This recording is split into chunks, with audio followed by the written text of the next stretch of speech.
Hello and welcome to this class. आज हम अपने पास जो टॉपिक्स कवर करेंगे उनकी लिस्ट मैंने ऑलरेडी यहाँ पे लिख रखी है। हम कंप्लीट करेंगे area of a triangle, collinearity of 3 points. इसका क्या मतलब है, हम ये देखेंगे कि हम कैसे पता कर सकते हैं कि 3 पॉइंट्स एक ही लाइन पे फॉल कर रहे हैं या नहीं। और इसके लिए भी जो रूट है वो होगा एरिया ऑफ ट्रायंगल के थ्रू हम इसको करेंगे। इसके अलावा जो दो कॉन्सेप्ट है एरिया ऑफ अ ट्रायंगल और कोलिनियरिटी ऑफ 3 पॉइंट्स, इनको लेके हम एग्जाम्पल्स करेंगे। और क्वेश्चंस जो है वो मैंने ऑलरेडी आपको दे रखे हैं। हमने अभी तक क्वेश्चन नंबर 1 to 6 और 17, 18, 19 किया हुआ था। तो बीच में जो क्वेश्चंस बच रहे हैं 7 से लेकर 15 तक, वो हमारे पास एरिया ऑफ अ ट्रायंगल और कोलिनियरिटी ऑफ 3 पॉइंट्स पे बेस्ड है। ठीक है। इसके अलावा एक छोटा सा कॉन्सेप्ट बच रहा है हमारे पास, सेंट्रॉइड ऑफ अ ट्रायंगल। ये एक बहुत ही बेसिक सा कॉन्सेप्ट है, उस पर एक क्वेश्चन हमारे पास है। तो आज हमारा ये कवरेज रहेगा और इसके साथ हमारा ये चैप्टर जो है ऑलमोस्ट कंप्लीट हो जाएगा। इसके अलावा हमारे पास कुछ मिसलिनियस टॉपिक्स बच रहे हैं लाइन को लेके, जिनको मैं कवर करूंगा अपने नेक्स्ट लेक्चर में। पर यहाँ तक आप मान सकते हैं कि आपका 2D वाला पोर्शन जो है वो कंप्लीट हो जाएगा जितना आपके सिलेबस में है। ठीक है, आइए इससे पहले कि हम शुरू करें, मैंने लास्ट जो लेक्चर था उसमें एक क्वेरी आ रही थी क्वेश्चन नंबर 2 में स्टूडेंट को, तो जिसको मैंने रिस्पॉन्ड किया था कि हम उसको क्लास के बिगिनिंग में टेकअप करेंगे। तो फटाफट से टेकअप करते हैं क्वेरी को और हम अपने पास आगे चलते हैं आज के टॉपिक्स की तरफ। क्वेरी ये थी कि स्टूडेंट की कि जब हम स्क्वायर रूट के अंडर कोई नेगेटिव वैल्यू लेंगे तो वो हमारे पास कॉम्प्लेक्स प्लेन में चला जाता है, वो कॉम्प्लेक्स नंबर या इमेजिनरी नंबर हमारे पास बन जाता है। पॉइंट वैलिड है स्टूडेंट का कि जब भी हम स्क्वायर रूट के अंडर हमारे पास नेगेटिव वैल्यूज होंगी, ठीक है, तो इसका रियल वर्ल्ड में या रियल जो सिस्टम है नंबर सिस्टम, उसमें कोई सोल्यूशन नहीं होता। ठीक है, रियल नंबर सिस्टम है इसका कोई भी सोल्यूशन नहीं है। इसका सोल्यूशन है लेकिन उसके लिए हमें कॉम्प्लेक्स नंबर्स या इमेजिनरी नंबर्स को एक्सप्लोर करना पड़ेगा। बट पॉइंट यहाँ पे ये है, जो आप पॉइंट मिस कर रहे हैं वो ये है कि नेगेटिव का मतलब ये है कि जो फाइनल मेरी वैल्यू आएगी वो नेगेटिव। ठीक है, दैट मीन्स अगर मेरा कोई सिंबल नेगेटिव आ रहा है तो उसका ये मतलब नहीं है कि वो कॉम्प्लेक्स में ही जाएगा। वो डिपेंड करेगा कि जो वेरिएबल आपके रूट स्क्वायर रूट के अंडर है उसकी आप क्या वैल्यू पुट कर सकते हैं। फॉर एग्जाम्पल मैं आपको एग्जाम्पल देता हूं। मैं आपको बोलता हूं मेरे पास एक वैल्यू है स्क्वायर रूट ऑफ -x। क्या मैं स्ट्रेट अवे बोल सकता हूं कि ये कॉम्प्लेक्स नंबर है? क्या मैं स्ट्रेट अवे बोल सकता हूं कि ये कॉम्प्लेक्स नंबर ही होगा? आंसर इज नो, बिकॉज ये कॉम्प्लेक्स नंबर होगा या नहीं होगा वो डिपेंड करेगा कि मैं x की क्या वैल्यू पुट करता हूं। फॉर एग्जाम्पल अगर मैं इस पर्टिकुलर केस में x के पॉजिटिव वैल्यूज पुट कर रहा हूं तो इसका मतलब ये जो मेरे पास जो ये एक्सप्रेशन आएगी, सपोज मैंने x की पॉजिटिव वैल्यूज पुट की, मेरे पास पॉजिटिव वैल्यूज है 1 2 3 4 5 8, मैंने माइनस मेरे पास यहाँ पे है और मैंने x की जगह 8 लिख दिया, तो अभी मेरे पास चला गया कॉम्प्लेक्स वर्ल्ड में। लेकिन अब अगर मैं यहाँ पे इस x के नेगेटिव वैल्यूज डाल दूं -8, तो आप देख सकते हैं मेरे पास 8 बन जाएगा जो कि मेरे पास एक पॉजिटिव रियल नंबर है। ठीक है, अंडरस्टूड। तो जब भी आपका स्क्वायर रूट के अंडर माइनस आएगा आप फौरन से आप इमीडिएटली ये कंक्लूजन नहीं ड्रॉ कर सकते कि ये कॉम्प्लेक्स में जाएगा या रियल वर्ल्ड में जाएगा। वो डिपेंड करेगा कुछ वेरिएबल की आप क्या वैल्यू पुट कर रहे हैं। सिमिलरली अगर मेरे पास स्क्वायर रूट में होल स्क्वायर आ रहा है, सपोज -4 होल स्क्वायर, तो मुझे पता है कि जब मैं ये स्क्वायरिंग करूंगा तो मेरे पास 16 बन जाएगा, तो ये माइनस का इंपैक्ट खत्म हो गया। ठीक है, माइनस का इंपैक्ट खत्म हो गया। तो इस केस में भी आप ये बता सकते हैं कि खाली यहाँ पे माइनस होने से कॉम्प्लेक्स नंबर नहीं बनता, आपको जो फाइनल वैल्यू आएगी वो मेरे पास कॉम्प्लेक्स है या नहीं है। तो इस क्वेश्चन में क्या हो रहा था, जहां तक मुझे याद है हमारे पास स्क्वायर रूट के अंदर एक्सप्रेशन आ रही थी x + 7। ठीक है, ये एक्सप्रेशन आ रही थी मेरे पास स्क्वायर, ये एक्सप्रेशन आ रही थी मेरे पास। ठीक है, और मैंने यहाँ पे बोला था कि स्टूडेंट्स क्या करते हैं x + 7 करके उसके बाद 3 आंसर निकालते हैं, जो कि आंसर सही है बट वो आधा ही आंसर है। हम लिखेंगे x + 7 = 10, x = 3। वो आंसर मेरे पास करेक्ट है, लेकिन मैंने विजुअलाइज भी करवाया था कि क्यों उसके दो सॉल्यूशंस होंगे, बट ये आधा आंसर है। आधा इसलिए है बिकॉज मेरे पास एक्चुअली यहाँ अगर प्लस माइनस हो, अगर मैं इसको ब्रैकेट में आपको दिखाऊं, मैं इसको ब्रैकेट बनाता हूं ऐसे, ठीक है। तो इस माइनस से कोई भी प्रॉब्लम नहीं होनी चाहिए, बिकॉज फाइनली जब ये माइनस स्क्वायर हो जाएगा, पहले जब ये स्क्वायर हो जाएगा तो ये रिटर्न करेगा पॉजिटिव वैल्यूज, रिटर्न करेगा पॉजिटिव वैल्यूज। तो जब पॉजिटिव रिटर्न करेगा तो कोई इशू है ही नहीं कॉम्प्लेक्स और रियल का, बिकॉज जब -4 इंटू माइनस एग्जाम्पल भी थी -4 into -4 it return positive values, तो कोई इशू नहीं होना चाहिए कॉम्प्लेक्स वाला, ठीक है। इसको अगर फर्दर सिंप्लीफाई करें टू कंक्लूड, यहां से दो पार्ट्स निकलते हैं, प्लस एक्स ये which should be positive, positive तो होना ही चाहिए बिकॉज रूट के अंडर है, और दूसरा वैल्यू निकलता है -x+7 which should also be positive, ठीक है। तो ये एक्सप्रेशन पॉजिटिव होनी चाहिए। एक्सप्रेशन मेरे पास क्या निकलती थी, -x-7, ठीक है, मेरे पास ये एक्सप्रेशन निकलती थी, और मैंने x का वैल्यू क्या निकाला था, फाइनली हमने वैल्यू निकाला था -17, ठीक है। हमने x का वैल्यू निकाला था अपने पास -17, ठीक है। अब देखिए, अब जब मैं इसमें पुट करता हूं वापस -17+7, ये कितना हो गया मेरे पास, -10 is equal 10 which is a positive number in itself. तो फाइनली जो मेरे पास स्क्वायर रूट के अंडर आया वो पॉजिटिव ही था, ठीक है। इसके अलावा स्टूडेंट ये कह रहा था कि कोई और तरीका है, पहले स्क्वायरिंग करते हैं फिर स्क्वायर रूट लेते हैं, मैंने उस चीज को एक्सप्लोर नहीं किया। अगर उस तरीके से आपके दोनों सॉल्यूशंस आ रहे हैं तो ओके, आप उस मेथड से कर सकते हैं। मैथमेटिक्स में हमेशा एक चीज के एक ही तरीका नहीं होता, और भी तरीके हो सकते हैं। तो अगर आपका बोथ सॉल्यूशंस वैसे आ रहे हैं, x = 3 एंड x = -17, तो आप उस वे को भी एक्सप्लोर अपने पास कर सकते हो, उसमें कोई इशू नहीं है, अनलेस आप दोनों सॉल्यूशंस निकाल रहे हैं, बिकॉज इस क्वेश्चन की दो सॉल्यूशंस है। मैंने इस चीज को विजुअलाइज भी करवाया था एक कोऑर्डिनेट ग्राफ बना के, एक 2D ग्राफ बना के, ठीक है। तो इसको यहाँ पे छोड़ के हम अपने आज के टॉपिक की तरफ अब आते हैं। चलिए, हमारे पास जो आज का टॉपिक है वो है एरिया ऑफ अ ट्रायंगल, ठीक है। कोऑर्डिनेट ज्योमेट्री में एरिया ऑफ अ ट्रायंगल समझने से पहले मैं आपको दो चीजें बताना चाहूंगा जो आपके काम की है, कि नॉर्मल ज्योमेट्री में एरिया ऑफ अ ट्रायंगल किस चीज के बराबर है। आप में से जो स्टूडेंट्स रिकॉल कर पाए, आपने 8th 9th या 10th में कोई क्लास में पढ़ा होगा कि हमेशा बोलते हैं area of a triangle is equal, याद करिए, रिकॉल करिए, 1/2 ऑफ, कौन कौन सा लेते हैं हम, बेस इंटू हाइट, हाइट बोल दीजिए, आल्टीट्यूड बोल दीजिए, ठीक है। तो ये हमारे पास जो फॉर्मूला बनती है एरिया ऑफ अ ट्रायंगल की, हमारे पास बनती है, ये हमने बचपन से देखा हुआ है। इसको एक बार विजुलाइज करते हैं कि क्या चीज है। ये हमारे पास ऐसे होता है। सबसे पहले हम कोऑर्डिनेट ज्योमेट्री में आने से पहले हम basic area of a triangle सीख रहे हैं कि एक नॉर्मल ट्रायंगल में हम कैसे एरिया निकालते हैं, ठीक है। ये मेरे पास ट्रायंगल हो गया with vertices A B C। अब मैंने ये जो नीचे मेरे पास BC साइड आ रहा है, मैं उसको बेस मान लूंगा, और उसका जो लेंथ है मेरे पास B है, आई डिनोटेड बाय B, ठीक है। मेरे पास बेस हो गई, ठीक है।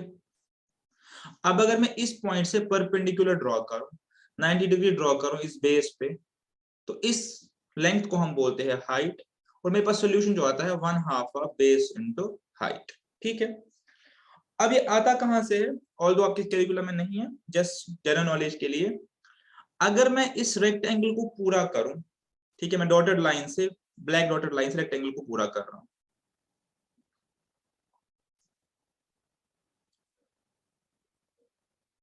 ठीक है। अब ध्यान से देखिए, मेरे पास लेंथ क्या आ रही है B, और ये अपोजिट साइड भी B ही होगा, और मेरे पास जो ब्रेड्थ है वो क्या आ रही है H, बिकॉज ये इक्वल है पैरेलल लाइन से तीनों। तो अब अगर मैं आपको एरिया ऑफ अ रेक्टेंगल बोलूं निकालने के लिए, तो आप बोलेंगे B इंटू H। तो यहाँ पे यही जो कॉन्सेप्ट है यूज होता है, कि मेरे पास जो ये ट्रायंगल है ABC, इसका जो एरिया है वो है हाफ, वो आधा है किससे, उस रेक्टेंगल से जो इसको एनकम्पास कर रहा है। Area of a rectangle is B into H, so area of a triangle मेरे पास है half of B into H, ये आधा है। इसका प्रूफ भी है, एक सिंपल सादा सा प्रूफ है इसका, बहुत ही बेसिक है, इसमें कोई इतना ज्यादा कॉम्प्लेक्स प्रूफ नहीं है, बहुत ही सिंपल सा प्रूफ है इसमें, जो कि ऑल्दो जीरो को ऐड नहीं है, बस विजुलाइज करने के लिए कि एरिया कहां से आता है, क्योंकि हम जो आगे क्वेश्चंस करेंगे उसमें ये भी यूज होगा और जो कोऑर्डिनेट्स वाला फॉर्मूला है वो भी यूज होगा। ठीक है, ये मेरे पास है। इसमें प्रूफ ऐसे है कि जो एरिया ऑफ ट्रायंगल एबीसी है मेरे पास, एरिया ऑफ ट्रायंगल एबीसी, मैं इसको लिख सकता हूं एरिया ऑफ दिस ट्रायंगल, मैं इसको ट्रायंगल 1 नाम दूं, और ये ट्रायंगल 2। अगर मैं इन दोनों ट्रायंगल्स के एरिया को ऐड करूं, एरिया ऑफ ट्रायंगल T1 और T2, एक बार दिखा देता हूं, ये मेरे पास T1 हो गया जो मैं ग्रीन से मार्क कर रहा हूं, ये अगर मैं इसका एरिया और इसका एरिया अपने पास जोड़ूं तो मेरे पास एरिया फॉर ट्रायंगल आ जाएगा। सिंपल सी बात है। अब पहले बताइए एरिया फॉर ट्रायंगल T1 किसके बराबर होगा? सिंपल सी बात है, एरिया ऑफ ट्रायंगल T1 जो है इसके, तो ये तो बहुत बेसिक सा है, ये जो ये रेक्टेंगल बन रहा है जो मैं आउटलाइन कर रहा हूं, इसका आधा है। ठीक है, ये तो इसका आधा है, बिकॉज ये इसके इक्वल है, ये इसके इक्वल है, और इसका एरिया मुझे पता है, 1/2 रेक्टेंगल का एरिया होता है लेंथ इनटू ब्रेड्थ, तो ये इसका आधा है। अगर मैं इसको a डिनोट करूं या x डिनोट करूं और इसको y डिनोट करूं, तो मेरे पास इस पोर्शन का एरिया क्या आएगा? ठीक है, 1/2 ऑफ x इंटू h, क्योंकि मेरे पास ये जो रेक्टेंगल है इसका आधा मेरे पास ये ट्रायंगल है T1। सिमिलरली अगर मैं दूसरे T2 का एरिया देखूं, तो ये जो मेरे पास रेक्टेंगल आ रहा है जिसका ये हाफ है, ये दूसरा रेक्टेंगल है मेरे पास, half of y into h, बहुत ही सिंपल है, बस इसी को आप क्लब कर लीजिए, आपका आंसर आ जाएगा। हाफ h आप कॉमन ले लीजिए, अंदर बचेगा x प्लस वाई, जो कि मेरे पास b के बराबर ही है, मैंने इसको x लिया था, इसको y लिया था। ठीक है, तो कुल मिला के मेरे पास फॉर्मूला वही बनती है, 1/2 ऑफ बेस, ये h आ गया और ये बेस आ गई। ठीक है, तो ये प्रूफ वगैरह आपको बस विजुलाइज करना है, इसको आपको रिकॉल करने की या मेमोराइज करने की रिक्वायरमेंट नहीं है, ये जस्ट आपको विजुलाइज करवाने के लिए कि एरिया ऑफ अ ट्रायंगल कैसे हमारे पास आता है। तो बेसिक जो हमारे पास फंडामेंटल फॉर्मूला बन जाएगा वो बन जाएगा कि area of a triangle is equal to half of base into altitude बोल लीजिए या हाइट बोल लीजिए। ठीक है, ये हो गया पहला तरीका। ठीक है, इसको मैं यहाँ पे बॉक्स बना लेता हूं ताकि आपके पास एक स्टैंडर्ड रिजल्ट के शेप में याद कर ले। Area of a triangle half of base into height, ये बहुत ही बेसिक और सिंपल सा फॉर्मूला है। एक दूसरा तरीका होता है कि अगर हमारे पास साइड दिए हुए हो, कि अगर हमारे पास आल्टीट्यूड नहीं दिया हो, आपको, मुझे ये आल्टीट्यूड नहीं पता, सॉरी, मुझे ये आल्टीट्यूड नहीं पता, ठीक है, बट मुझे मेरे पास क्या पता है, मुझे जो साइड्स ऑफ अ ट्रायंगल है वो पता है, ए, ये मैं लेंथ लिख रहा हूं, बी, ये बी है और ये सी है। तो यहाँ पे मैं half of base into altitude use नहीं कर सकता, क्योंकि मुझे यहाँ पे जो आल्टीट्यूड है, जो हाइट है, वो नहीं पता। ठीक है, तो इस प्रॉब्लम को भी मैथमेटिशियंस ने एक्सप्लोर किया और उन्होंने ये डिराइव किया कि हम जो ये हाइट है, ये हम किसी भी तरीके से निकाल सकते हैं। इसका एक लंबा चौड़ा प्रूफ है जो यहाँ के लिए वायबल नहीं है आपके करिकुलम के लिए। उसमें मैथमेटिशियंस ने क्या देखा, उन्हें ये देखा कि जो हाइट है हमारे पास नहीं है, फॉर्मूला हम यही यूज करेंगे, half of base into height, लेकिन ये हाइट हम निकाल सकते हैं with the help of length of sides. अगर मुझे ये ए, सी और बी पता है तो इसके जरिए मैं हाइट निकाल सकता हूँ, और जब हाइट निकल गई फिर मैं half of base into H use करूंगा। तो वो निकालते निकालते उन्होंने एक फॉर्मूला डिराइव किया, जिसको हम कहते हैं हीरोन्स फॉर्मूला, शायद ये भी आप लोगों ने सुनी होगी। ठीक है, इसका प्रूफ यहाँ पे नहीं दिखाएंगे, एक तो लंबा चौड़ा है और यहाँ के लिए फिजिबल नहीं है। इसमें हमने क्या किया, इसमें 1/2 of base into height use करके ही, वही यूज करके क्या किया गया, ये जो हाइट है इसको लिखा गया in terms of length of sides, और उससे हमारे पास फॉर्मूला क्या बनी, यहाँ पे फॉर्मूला लिख लेता हूँ। उसको बोलते हैं area of a triangle is equal, ये आप तब यूज करेंगे जब आपके पास साइड्स की लेंथ दी हुई हो और अल्टीट्यूड नहीं दिया हुआ हो, तो आप इसको इजीली यूज कर सकते हैं। ठीक है, हमारे पास आता है S, S minus A, S minus B, S minus C, where A, B, C is length of sides। आपका क्वेश्चन होगा फिर S का क्या मतलब है, where S is equal to semi perimeter।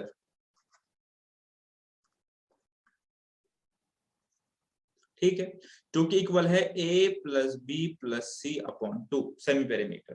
ठीक है, ये आपको पता होगा बेसिक मैथमेटिक्स में कि कोई भी पॉलीगन का पेरीमीटर क्या होता है। अगर मैं सम करूं, सम ऑफ लेंथ ऑफ बाउंड्रीज, कि जो भी बाउंड्रीज या जो भी लाइंस, जो भी एंड्स उस पॉलीगन को बनाते हैं, उसके लेंथ्स का सम। सपोज मैंने ये एक पॉलीगन ले लिया, क्वाड्रिलेटरल ले लिया ए बी सी डी।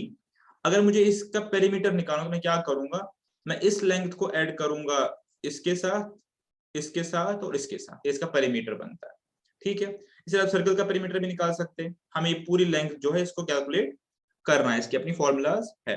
तो पॉइंट ये है कि किसी भी जो ज्योमेट्रिकल शेप है हमारी, उसका जो पेरीमीटर होता है वो होता है sum of length of boundaries. ठीक है, तो अब ट्रायंगल के केस में मेरे पास पेरीमीटर क्या बनेगा, a plus B plus C, simply sum of sides.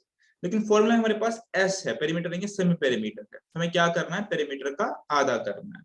Once you have done that, once आपने पेरीमीटर का आधा कर लिया, उसके बाद आपने सिंपली ये फॉर्मूला पुट करनी है।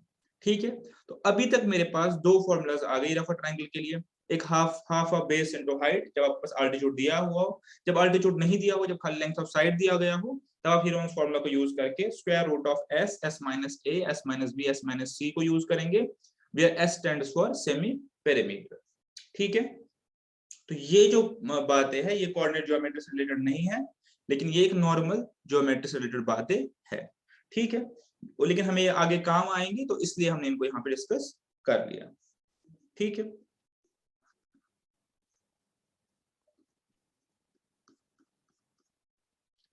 अब बेसिक सा एग्जांपल देखते हैं। बेसिक सा एग्जांपल देखते हैं। Suppose we have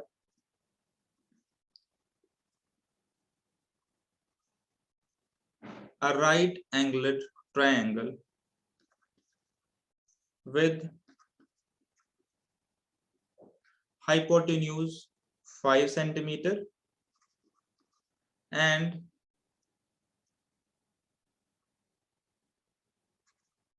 base 4 centimetre. ठीक है, तो आपको क्या निकालना है, फाइंड द एरिया। ठीक है, फाइंड द एरिया, पहला इससे और दूसरा हीरोन्स फॉर्मूला से। ठीक है, जस्ट ऊपर जो पॉइंट है उसको एक बार फर्दर कॉन्सेप्चुअलाइज करने के लिए। ठीक है, एक बार करते हैं, बहुत ही बेसिक सा क्वेश्चन है, कोई दिक्कत नहीं है। हमारे पास एक राइट एंगल ट्रायंगल है, मैंने आपको बोल दिया राइट एंगल ट्रायंगल है, तो वो ऐसे होगा। ठीक है, जिसमें क्वेश्चन वही से बोल रहा है कि हाइपोटेन्यूज 5 सेंटीमीटर है और बेस 4 सेंटीमीटर है। अब मुझे निकालना है इसका एरिया। ठीक है, एरिया निकालने के लिए कौन सी फॉर्मूला यूज करूंगा, half of base into height. But मेरे पास यहाँ पे हाइट मिसिंग है, यहाँ पे h का मतलब हाइट है, h का मतलब यहाँ पे हाइपोटेन्यूज नहीं है। हाइपोटेन्यूज नॉर्मली हम कैपिटल H से लिखते हैं, तो मुझे यही फॉर्मूला यूज करनी है। ये फॉर्मूला यूज करने के लिए मुझे अपने पास ये हाइट होनी चाहिए।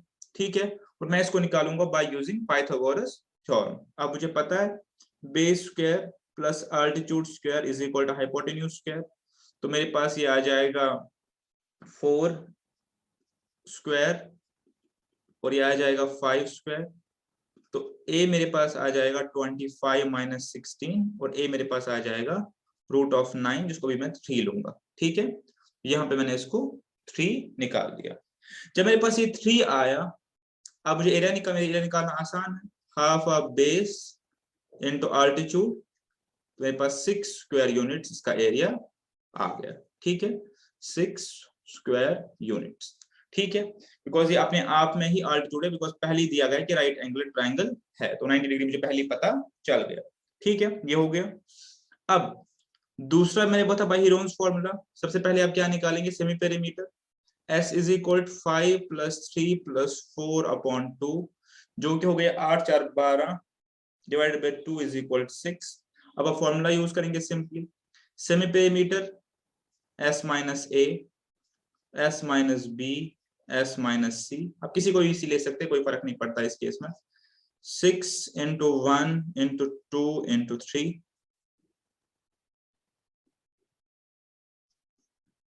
ठीक है, तो अगर आप सिंपली इसको सॉल्व करें, आ गया 6 और आ गया 6 स्क्वायर इज इक्वल 6। तो मेरे पास एरिया इसके थ्रू भी 6 स्क्वायर यूनिट्स आ गया, जो कि हमारे पास आना था। ठीक है, कंक्लूड करते हैं। तो अभी तक हमने कोऑर्डिनेट ज्योमेट्री को टच भी नहीं किया। हमने बेसिक एरिया ऑफ ट्राइंगल में दो चीजें सीखी। First, half a base into height, और सेकंड, अगर साइड्स दिए हो, square root of S minus A, S minus B, S minus C, where S is equal semi perimeter, that is a plus b plus c upon 2। ठीक है, done. अब हम आते हैं अपनी कोऑर्डिनेट ज्योमेट्री की तरफ। अब अभी जो मेन हमें पढ़ना है, जिसके लिए हमने ये सब बैकग्राउंड तैयार किया, वो ये है कि कोऑर्डिनेट ज्योमेट्री में हम एरिया ऑफ अ ट्राइंगल को कैसे निकालेंगे। ठीक है, हाउ टू फाइंड, जो नेक्स्ट हमें मेन पढ़ना है, how to find area of a triangle in 2D plane। देखिए पॉइंट यहां पे समझिए, पॉइंट ये है कि जो हमने ऊपर दो फॉर्मूला पढ़ी, हम उनको भी यूज कर सकते हैं कोऑर्डिनेट ज्योमेट्री में, भी उनको यूज कर सकते हैं। इसका ये मतलब, एक एग्जांपल देता हूं आपको समझने के लिए कि पहले प्रॉब्लम क्या है, पहले प्रॉब्लम आइडेंटिफाई कीजिए। हमारे पास 2D प्लेन में हम खड़े हैं, हमारे पास 3 पॉइंट्स है, से एक, दूसरा कहीं, तीसरा कहीं भी हो सकता है। सिंपलिसिटी पुट करने के लिए कोई एक ही कोऑर्डिनेट्स में रखते हैं, सिंपली पुट करने के लिए मैं बस कलर कोड्स अलग अलग यूज करता हूँ। ये मैंने यहाँ पे डाला ये पॉइंट, और ये डाला यहाँ पे, तो मेरे पास एक ट्रायंगल बन गया ये। ठीक है, इसके कुछ कोऑर्डिनेट्स होंगे, से x1 y1, इसके होंगे x2 y2, इसके होंगे x3 y3। ठीक है, राइट। अब प्रॉब्लम यह है कि क्या मैं इस फिगर का एरिया निकाल सकता हूं। चूंकि ये फिगर ट्रायंगल है, तो अगर मुझे ये साइड पता है, जो मैं डिस्टेंस फॉर्मूला से पता कर सकता हूं, मैं ये साइड डिस्टेंस फॉर्मूला से पता कर सकता हूं, मैं ये साइड डिस्टेंस फॉर्मूला से पता कर सकता हूं, मुझे तीनों डिस्टेंस निकल जाएंगे। उसके बाद मैं सिंपली हीरोन्स फॉर्मूला यूज कर सकता हूं, तो उसमें कोई इश्यू नहीं है, मैं वो चीज कर सकता हूं, लेकिन वो लंबा हो जाएगा। यानी पॉइंट मैं ये बोलना चाहता हूं कि जो फॉर्मूलाज हम नॉर्मल ज्योमेट्री में यूज करते हैं, ऐसा नहीं है कि वो कोऑर्डिनेट ज्योमेट्री में यूज नहीं कर सकते। अगर आपको उस तरीके की इंफॉर्मेशन आपके पास है, अगर उस तरीके की इंफॉर्मेशन आपके पास है, तो आप बिल्कुल बेझिझक होके वो फॉर्मूलाज यूज कर सकते हैं। अगर आपको बेस दी हुई है, हाइट दी हुई है, या साइड्स की लेंथ दी हुई है, तो आप वो फॉर्मूलाज को भी यूज कर सकते हैं। लेकिन कोऑर्डिनेट ज्योमेट्री हमारे पास एक और फॉर्मूला है जो आसान है, जो यूज करता है कोऑर्डिनेट्स को। ठीक है, जो कि डिराइव किया गया है, जो यूज करता है कोऑर्डिनेट्स को। तो बेसिकली हमें वो फॉर्मूला सीखनी है। अदरवाइज यहाँ पे भी आप क्या कर सकते हैं, ये लेंथ निकाल सकते हैं डिस्टेंस फॉर्मूला यूज करके, ये लेंथ भी निकाल सकते डिस्टेंस फॉर्मूला यूज करके, ये लेंथ भी निकाल सकते डिस्टेंस फॉर्मूला यूज करके, और उसके बाद हीरोन्स फॉर्मूला निकाल सकते हैं। लेकिन वो आपका काफी ज्यादा कॉम्प्लिकेट हो जाएगा। ठीक है, तो अब हम एक बार समझते हैं कि कोऑर्डिनेट ज्योमेट्री में हम कैसे ये चीज को प्रोसीड करते हैं।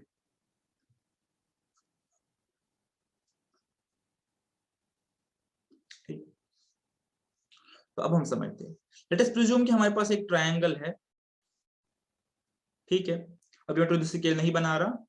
इसका एक कोऑर्डिनेट है x1 y1, दूसरा है x2 y2, और तीसरा कोऑर्डिनेट है x3 y3। तो कोऑर्डिनेट ज्योमेट्री में आपको अगर कोऑर्डिनेट्स दिए गए हैं, तो आप एरिया ऑफ अ ट्रायंगल कैसे निकालेंगे, एरिया ऑफ अ ट्रायंगल।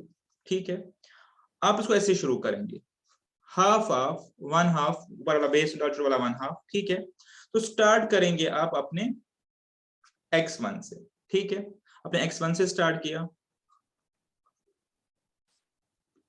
ठीक है, जब आपने x1 से स्टार्ट किया, तो इसके बाद आप यहां से y2 और y3 उठाएंगे। ठीक है, y2 माइनस y3। ठीक है, ठीक है, इसका एक लिंकेज डिटरमिनेंट्स के साथ भी है। डिटरमिनेंट्स जिन बच्चों ने पढ़ा है, उनको ये चीज ज्यादा क्लैरिफाई होगी कि डिटरमिनेंट्स से मैं भी कुछ ऐसा ही होता था कि अगर मैं वर्टिसेस को एज डिटरमिनेंट लिखूं, एज 3x3 डिटरमिनेंट लिखूं, तो वहां पे भी एक ऐसी ही कॉम्बिनेशन आ जाती है। फिलहाल के लिए आप इसको समझिए कि मैंने x1 से स्टार्ट किया, multiplied by y2 minus y3। उसके बाद मैं क्या लूंगा, x2। जब x2 लूंगा, तो मेरे पास क्या आएगा, अगर मैं आगे बढ़ू, मैंने x2 लिया, y3 माइनस y1, ठीक है।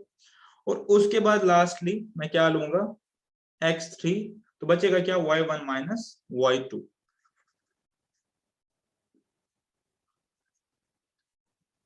ठीक है, इसको हम क्लोज करते हैं। तो कोऑर्डिनेट ज्योमेट्री में जो है, ये हमारे पास जो है एरिया ऑफ अ ट्रायंगल की सिंप्लीफाइड फॉर्मूला बनती, ठीक है, पॉइंट टेकन, ये हमारे पास फॉर्मूला बनती है। तो कोऑर्डिनेट ज्योमेट्री में आप सबसे पहली प्रेफरेंस इस फॉर्मूला को देंगे, लेकिन अगर आपको ये हाइट दी हुई है तो आप सिंपली इसको डिस्टेंस फॉर्मूला से निकालेंगे और 1/2 बेस इंटू हाइट कर सकते हैं। और अगर आपको लेंथ ऑफ साइड दिया गया है तो आप हीरोन्स फॉर्मूला को भी यूज कर सकते हैं, बट वो तब जब आपको वो इंफॉर्मेशन अवेलेबल है। अगर आपको सिर्फ वर्टिसेस के कोऑर्डिनेट दिए गए हैं तो आप ये बेसिक फॉर्मूला को यूज करेंगे, ठीक है। ऐसी ही शेप हमारे पास डिटरमिनेंट्स में भी बनती है अगर हम इनको एज डिटरमिनेंट पुट करेंगे, लेकिन वो अभी के लिए हम छोड़ देते हैं पोर्शन, ठीक है। अब ये कहां से फॉर्मूला आई है, वो भी ऑल्दो इस करिकुलम का पार्ट नहीं है, बट सिंपल सा बताने के लिए ये कहां से आई है। बाकी आप और एक्सप्लोर करना चाहते हो, आप नेट को सर्च कर लीजिए, आप और मटेरियल सर्च कर लीजिए, या मुझे डायरेक्टली मैसेज कीजिए, मैं आपको उसका प्रूफ वगैरह भेज दूंगा, इन केस कोई बंदा और एक्सप्लोर करना चाहता है। ऑल्दो आपके करिकुलम के लिए वो ज्यादा हो जाएगा, ठीक है। क्या इसका तरीका होता है कि मेरे पास जैसे ये ट्राइंगल है, हम इसको कैसे पुट करते हैं, हम इसको पहले परपेंडिकुलर्स ड्रॉ करते हैं, जस्ट एक रफ आइडिया, इसको ज्यादा आपको रिकॉल करने की जरूरत नहीं है। और हम इसको क्या करते हैं, ठीक है, इन शेप्स को हम बोलते हैं ट्रेपीजियम, ठीक है। इस शेप को मैं रेड से बनाऊंगा, जहां पे दो साइड्स पैरेलल हो मेरे पास, उस क्वाड्रिलेटरल में को हम बोलते हैं ट्रेपीजियम, मेरे पास ट्रेपीजियम है, ऐसे शायद बचपन में आपने देखा होगा, ठीक है। और इसका जो एरिया होता है वो होता है हाफ ऑफ, ठीक है, डिस्टेंस बिटवीन जो पैरेलल साइड्स होता है, इसका जो एरिया होता है वो मेरे पास होता है, ठीक है। तो हम क्या करते हैं, हम एक्चुअली इन दो ट्रेपीजियम का पहले एरिया लेते हैं, जो मैंने दो ट्रेपीजियम मार्क किए, एक ये और एक बड़ा ट्रेपीजियम ये, और इसमें फिर ये ट्रेपीजियम का एरिया जो है वो लेस करते हैं, ठीक है। तो बचा क्या, बचा एरिया फॉर ट्राइंगल। अब एरिया फॉर ट्रेपीजियम की मेरे पास फॉर्मूला होती है half of sum of parallel sides, यानी a प्लस बी, और ये हाइट h, ठीक है। तो उसके बाद इसको यूज करके हम इस फॉर्मूला तक पहुंचते हैं, लेकिन ये अभी आपके सिलेबस के बियॉन्ड है। आपको कुल मिला के जितनी बात आपके लिए रेलेवेंट अभी के लिए है वो है कि ये हम फॉर्मूला यूज करेंगे जब हमारे पास वर्टिसेस के कोऑर्डिनेट्स दिए होंगे, और मोस्टली आपको इसी बेसिस पे क्वेश्चन आएगा, ठीक है। इसमें आपको एक और चीज बताई जाती है, आपने आमतौर सुनी होगी कि एरिया नेगेटिव नहीं हो सकता, तो हम हमेशा पॉजिटिव वैल्यू लेंगे। वो बात सही है, हम जब भी एरिया कैलकुलेट करते हैं तो अगर हमारे पास वैल्यू नेगेटिव आ गया, जो कि आ सकता है, क्योंकि हमें ये नहीं पता कि आप कैसे वर्टिसेस को अरेंज करेंगे सॉल्व करने के टाइम पे, अगर हमारे पास ये बाई चांस नेगेटिव आ गया, तो अगर आपने सारा कैलकुलेशन ठीक किया है तो नेगेटिव साइन को आपको इग्नोर करना है, लेकिन ये चीज आपको लास्ट में करनी है। ऐसा नहीं कि आप पहले ही इस कैलकुलेशन में इग्नोर करो, कैलकुलेशन आपको पूरा करना है, लेकिन सब कैलकुलेशन करने के बाद जो नंबर लास्ट में आएगा उसका आपको ओनली पॉजिटिव वैल्यू लेना है, अगर तो वो नेगेटिव आ गया, अगर पॉजिटिव आ गया तो पॉजिटिव ही लेना है, ठीक है। इसमें एक क्वेश्चन अराइज हो सकता है कि एक ही क्वेश्चन में कैसे कभी पॉजिटिव आएगा कभी नेगेटिव आएगा, तो वो चीज भी आपको एक्सप्लेन कर दूंगा कि क्यों कभी पॉजिटिव आता है क्यों कभी नेगेटिव आता है, लेकिन आंसर के लिए आपको हमेशा पॉजिटिव वैल्यू ही लेना है, ठीक है। तो इस फॉर्मूला को आप फ्रीज कर लीजिए अपने पास, इसको आप फ्रीज कर लीजिए अपने पास, जब क्वेश्चंस करेंगे तो और आपको ये अच्छे से बैठ जाएगी, ठीक है। अब सबसे पहले हम करते हैं एक एग्जाम्पल।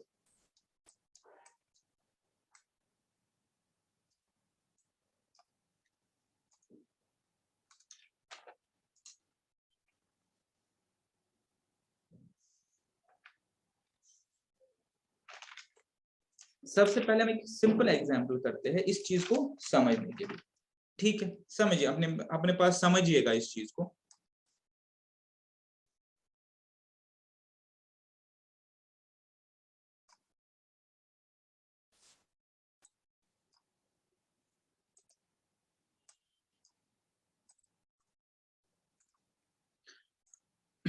मैंने अपने पास एक ट्राइंगल लिया है, मैं फिर से कह रहा हूँ कि मेरे पास टू द स्केल नहीं है, आप इसको टू द स्केल बनाना।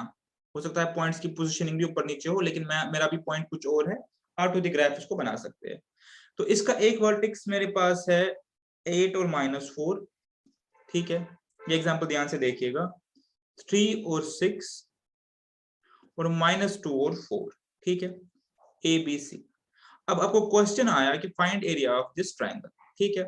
अब यहाँ पे आपको बेस नहीं दिया है, आपको हाइट नहीं दी है, तो आपके लिए सबसे सिंपलीफाइड फॉर्मूला क्या है, जो मैंने अभी आपको बताई, कोऑर्डिनेट ज्योमेट्री वाली फॉर्मूला, आप इसको यूज कर दीजिए। तो अब कैसे प्रोसीड करेंगे, मेरे साथ साथ करेंगे तो इजी हो जाएगा। 1/2 पहले इस x1 को लेंगे 8, ठीक है, मैं कलर डिफरेंट यूज करूँ ताकि आप उसे विजुलाइज कर पाए। फिर y2 - y3, अगर आप पैटर्न फॉलो करेंगे तो बहुत सिंपल हो जाएगा आपके लिए, कोई रिकॉल करने की जरूरत भी नहीं है। प्लस उसके बाद ये उठाएंगे, ये 8 हो गया, इसका काम खत्म हो गया। अब 3 उठाएंगे, 3, जब 3 उठाया तो इसके बाद 4 - -4, ठीक है, 4 - -4, दिस माइनस दिस, तो इसका काम खत्म हो गया। लास्टली प्लस, अब इसको उठाएंगे -2 को, -2, जब -2 है तो -6, जब -2 को उठाया, मेरे पास 8 और -4 है, ये सॉरी, ये 6 नहीं है, 8 और -4 है। जब -2 को उठाया तो -4 - 6, ठीक है।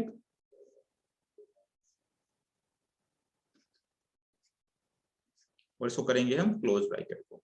यहाँ पे एक बार स्टॉप करके एक बार समझ लीजिए। हमने सबसे पहले पहला उठाया a का, इसका x1 उठाया, उसको मल्टीप्लाई किया y2 - y3, जो फॉर्मूला में लिखा हमने। उसके बाद हमने उठाया x2 को, y3, ठीक है, -y1। उसके बाद हमने उठाया फाइनली x3 को, और फिर y1 - y2, ठीक है। ये मैंने ऊपर आपको लिखवा दिया जर्नल फॉर्मूला, ये, ठीक है।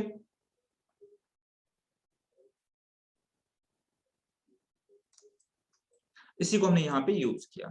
इसके बाद मैथमेटिकल पार्ट है, जस्ट इसके बाद मैथमेटिकल पार्ट है, तो मैथमेटिकल पार्ट कर लीजिए, ठीक है। तो मैथमेटिकल पार्ट में क्या है, हाफ ऐसे ही रहेगा, 6 - 4 2, और ये हो गया 16, ये मेरे पास 8 हो गया, ये हो गया 24, मेरे पास 10 हो गया, और ये माइनस माइनस प्लस हो जाएगा, -10 × -2 मेरे पास +20, तो मेरा आंसर बनेगा, ये हो गए मेरे पास 40 और 60, मेरे पास आंसर आ गया 30, मैं प्लस जानबूझ के लिखा है, स्क्वायर यूनिट्स, ठीक है। तो ये आपका आंसर आ गया, कोई बड़ी बात नहीं, ठीक है, आंसर आ गया।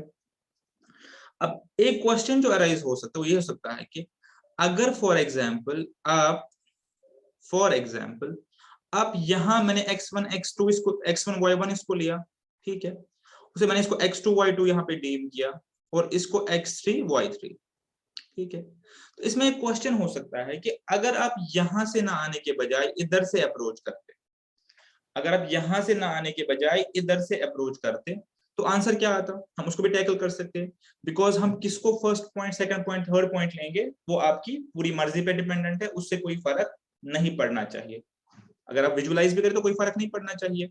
अगर मैंने इसको .1 लिया, मैं इसको ही .2 ले सकता हूँ, ठीक है। एक बार करके देखते हैं कि अगर आप इसके बजाय यहां से आते तो क्या आंसर रहता, ठीक है। मैं इसको इस साइड से करता हूँ, मैं एक पॉइंट समझाना चाहता हूँ, अदरवाइज आपका आंसर हो गया। वैसे ही करते हाफ, मैं स्टार्ट करता 8 से, लेकिन इस बार मैं यहां से नहीं, यहां से अप्रोच करता, तो मैं लिखता 4 - 6, ठीक है, पॉइंट टेकन। उसके बाद मैं उठाता -2 को, क्योंकि अब मैं यहां से आ रहा हूँ, -2 को, -2 मेरे पास क्या आता, जब मैं -2 को लेता तो मेरे पास आता 6 -4, माइनस प्लस का बहुत ध्यान रखिएगा। मैंने आपको ये कहा कि इग्नोर हमें जस्ट लास्ट पे साइन करने हैं, वहां तक आपको साइन को लेके चलना है। और लास्टली में आ जाता 3 पे, क्या मैं यहां से अप्रोच कर रहा हूँ, और 3 में मेरे पास क्या आता, -4 -4, ठीक है, ठीक है, यहाँ तक कोई इशू नहीं है। अब देखिए, जब मैं इसको सोल्यूशन निकालूंगा तो क्या निकलेगा, बहुत ध्यान से देखेंगे। ये हो गया -2 × 8 - 16, ये मेरे पास हो गया 6 - -4 +10 इंटू -2 मेरे पास -20 हो जाता है, ठीक है, -20 लिखूंगा। और लास्टली मेरे पास ये -8 हो गया, -8 इंटू 3 हो गया -24। ये मेरे पास हो गए वही 40 और 20 60 -30 स्क्वायर यूनिट्स। हमने पहले ही आपको ये बोला है कि माइनस आपको इग्नोर करना है। आप फाइनली आंसर क्या लिखेंगे, 30 स्क्वायर यूनिट्स, ठीक है। तो यहाँ पे मैं 2 पॉइंट एम्फसाइज करना चाहता हूँ। पॉइंट नंबर 1 कि वर्टिसेस आप किस ऑर्डर में ले, आपकी मर्जी, के आंसर पे फर्क नहीं पड़ेगा, तो उसमें आपकी चॉइस है वर्टिसेस किस ऑर्डर में ले। लेकिन एक क्वेश्चन यहाँ पे उठता है कि अगर कोई फर्क नहीं पड़ना चाहिए, फिर इस प्लस माइनस का क्या मतलब है, क्या ये प्लस माइनस कोई चीज सिग्निफाई करती है? एंड आंसर इज यस, इससे कुछ हमें समझ, एडिशनल इंफॉर्मेशन समझ आती है, लेकिन आप लोगों के लिए वो रेलेवेंट नहीं है। आपका आंसर 30 यूनिट सी रहेगा। माइनस आपने लास्ट पे इग्नोर करना है अगर आपके आंसर में माइनस आएगा। लेकिन मैं आपको एक इंसाइट दूंगा इस चीज के रिलेटेड कि ऐसा क्यों होता है कि कभी आपका प्लस में आता है और कभी आपका माइनस में आता है। तो इस चीज को जस्ट टच अपॉन करके हम इसको कंप्लीट करेंगे। जो हमने एक क्वेश्चन लिखा, मैं इसका ग्राफ आपके साथ प्लॉट करूंगा एक बार, तो आप इस चीज को बेटर समझेंगे।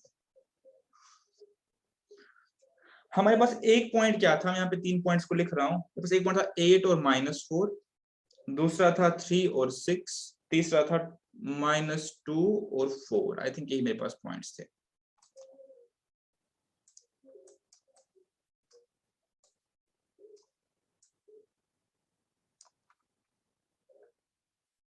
एट और -4, 3 और 6, -2 और 4, राइट, ठीक है। आप देखिए, बहुत ध्यान से देखेंगे।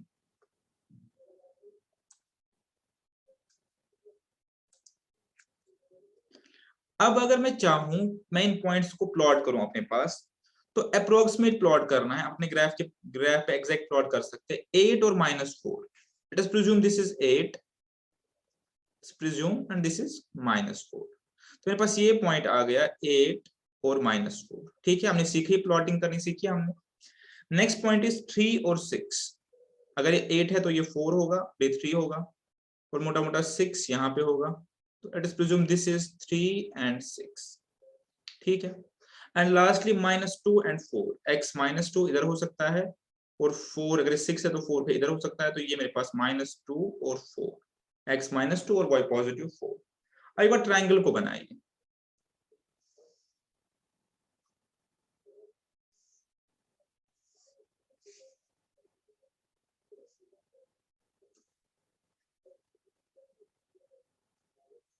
ठीक है,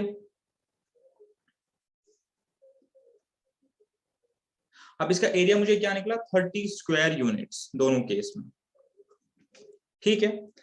तो ये साइन का क्या इशू है, अब आप इस चीज को समझिए। जब आपने पहली बार क्वेश्चन किया तो आपने स्टार्ट कहां से किया, 8 -4 से। बहुत ध्यान से देखिएगा, आपने स्टार्ट किया यहां से, जो starting point start.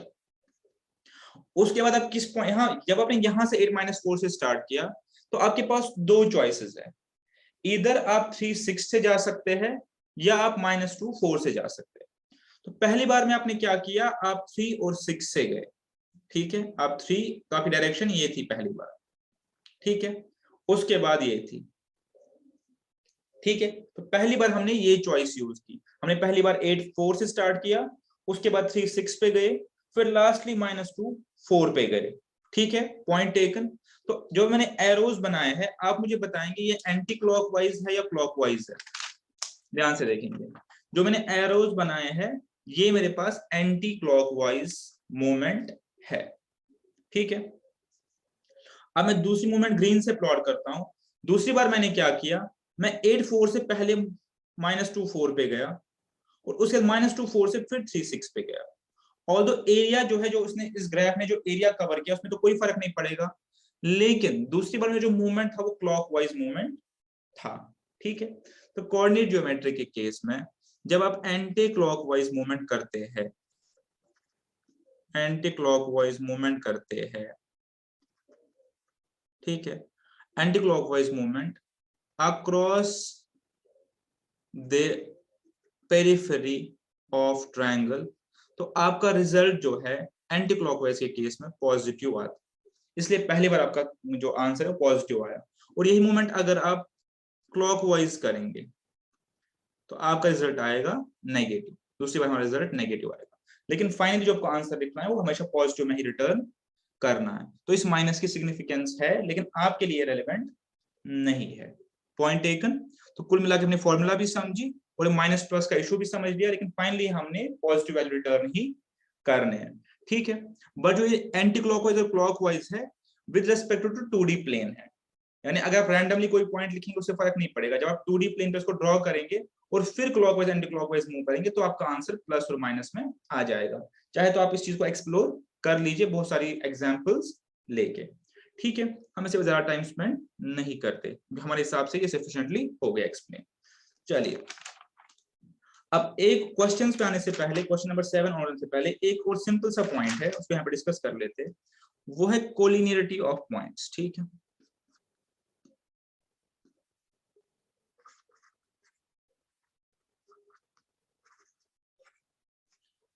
Of 3 points. अब 3 यहाँ पे सिग्निफिकेंट क्यों है वो बता देता हूं।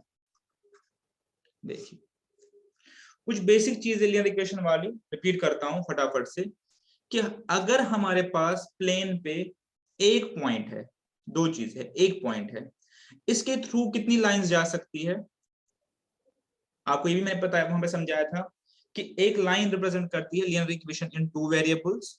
आप रिकॉल कर लीजिए ax + by + c = 0, ये एक लाइन की इक्वेशन है और ये हम रिप्रेजेंट कर सकते हैं 2D प्लेन पे। वहां पे हमने सफिशिएंटली एक्सप्लेन किया था ये चीज, ठीक है। Point taken. तो अब अगर मेरे पास एक पॉइंट है, कोई भी पॉइंट मान लीजिए x1 y1, बहुत बेसिक सी चीज है। मेरे पास x1 और y1 एक पॉइंट है मेरे पास, ठीक है। मेरे पास x1 और y1 एक पॉइंट है, इसके थ्रू कितनी लाइंस में ड्रॉ कर सकता हूं 2D प्लेन पे। तो आपका फटाफट से आंसर होना चाहिए इनफाइनाइटली मेनी लाइंस। मैं जितनी मर्जी लाइंस ड्रॉ करूं वो एक पॉइंट के थ्रू में ड्रॉ कर सकता हूं, ठीक है। ये होगी पहली बात, ये हमने पढ़ा हुआ है, बहुत बेसिक है। यानी infinitely many lines can pass through a single point, लिखने की जरूरत नहीं है, बस एक रिजल्ट समझ लीजिए कि infinitely many lines can pass through a single point 2D plane पे।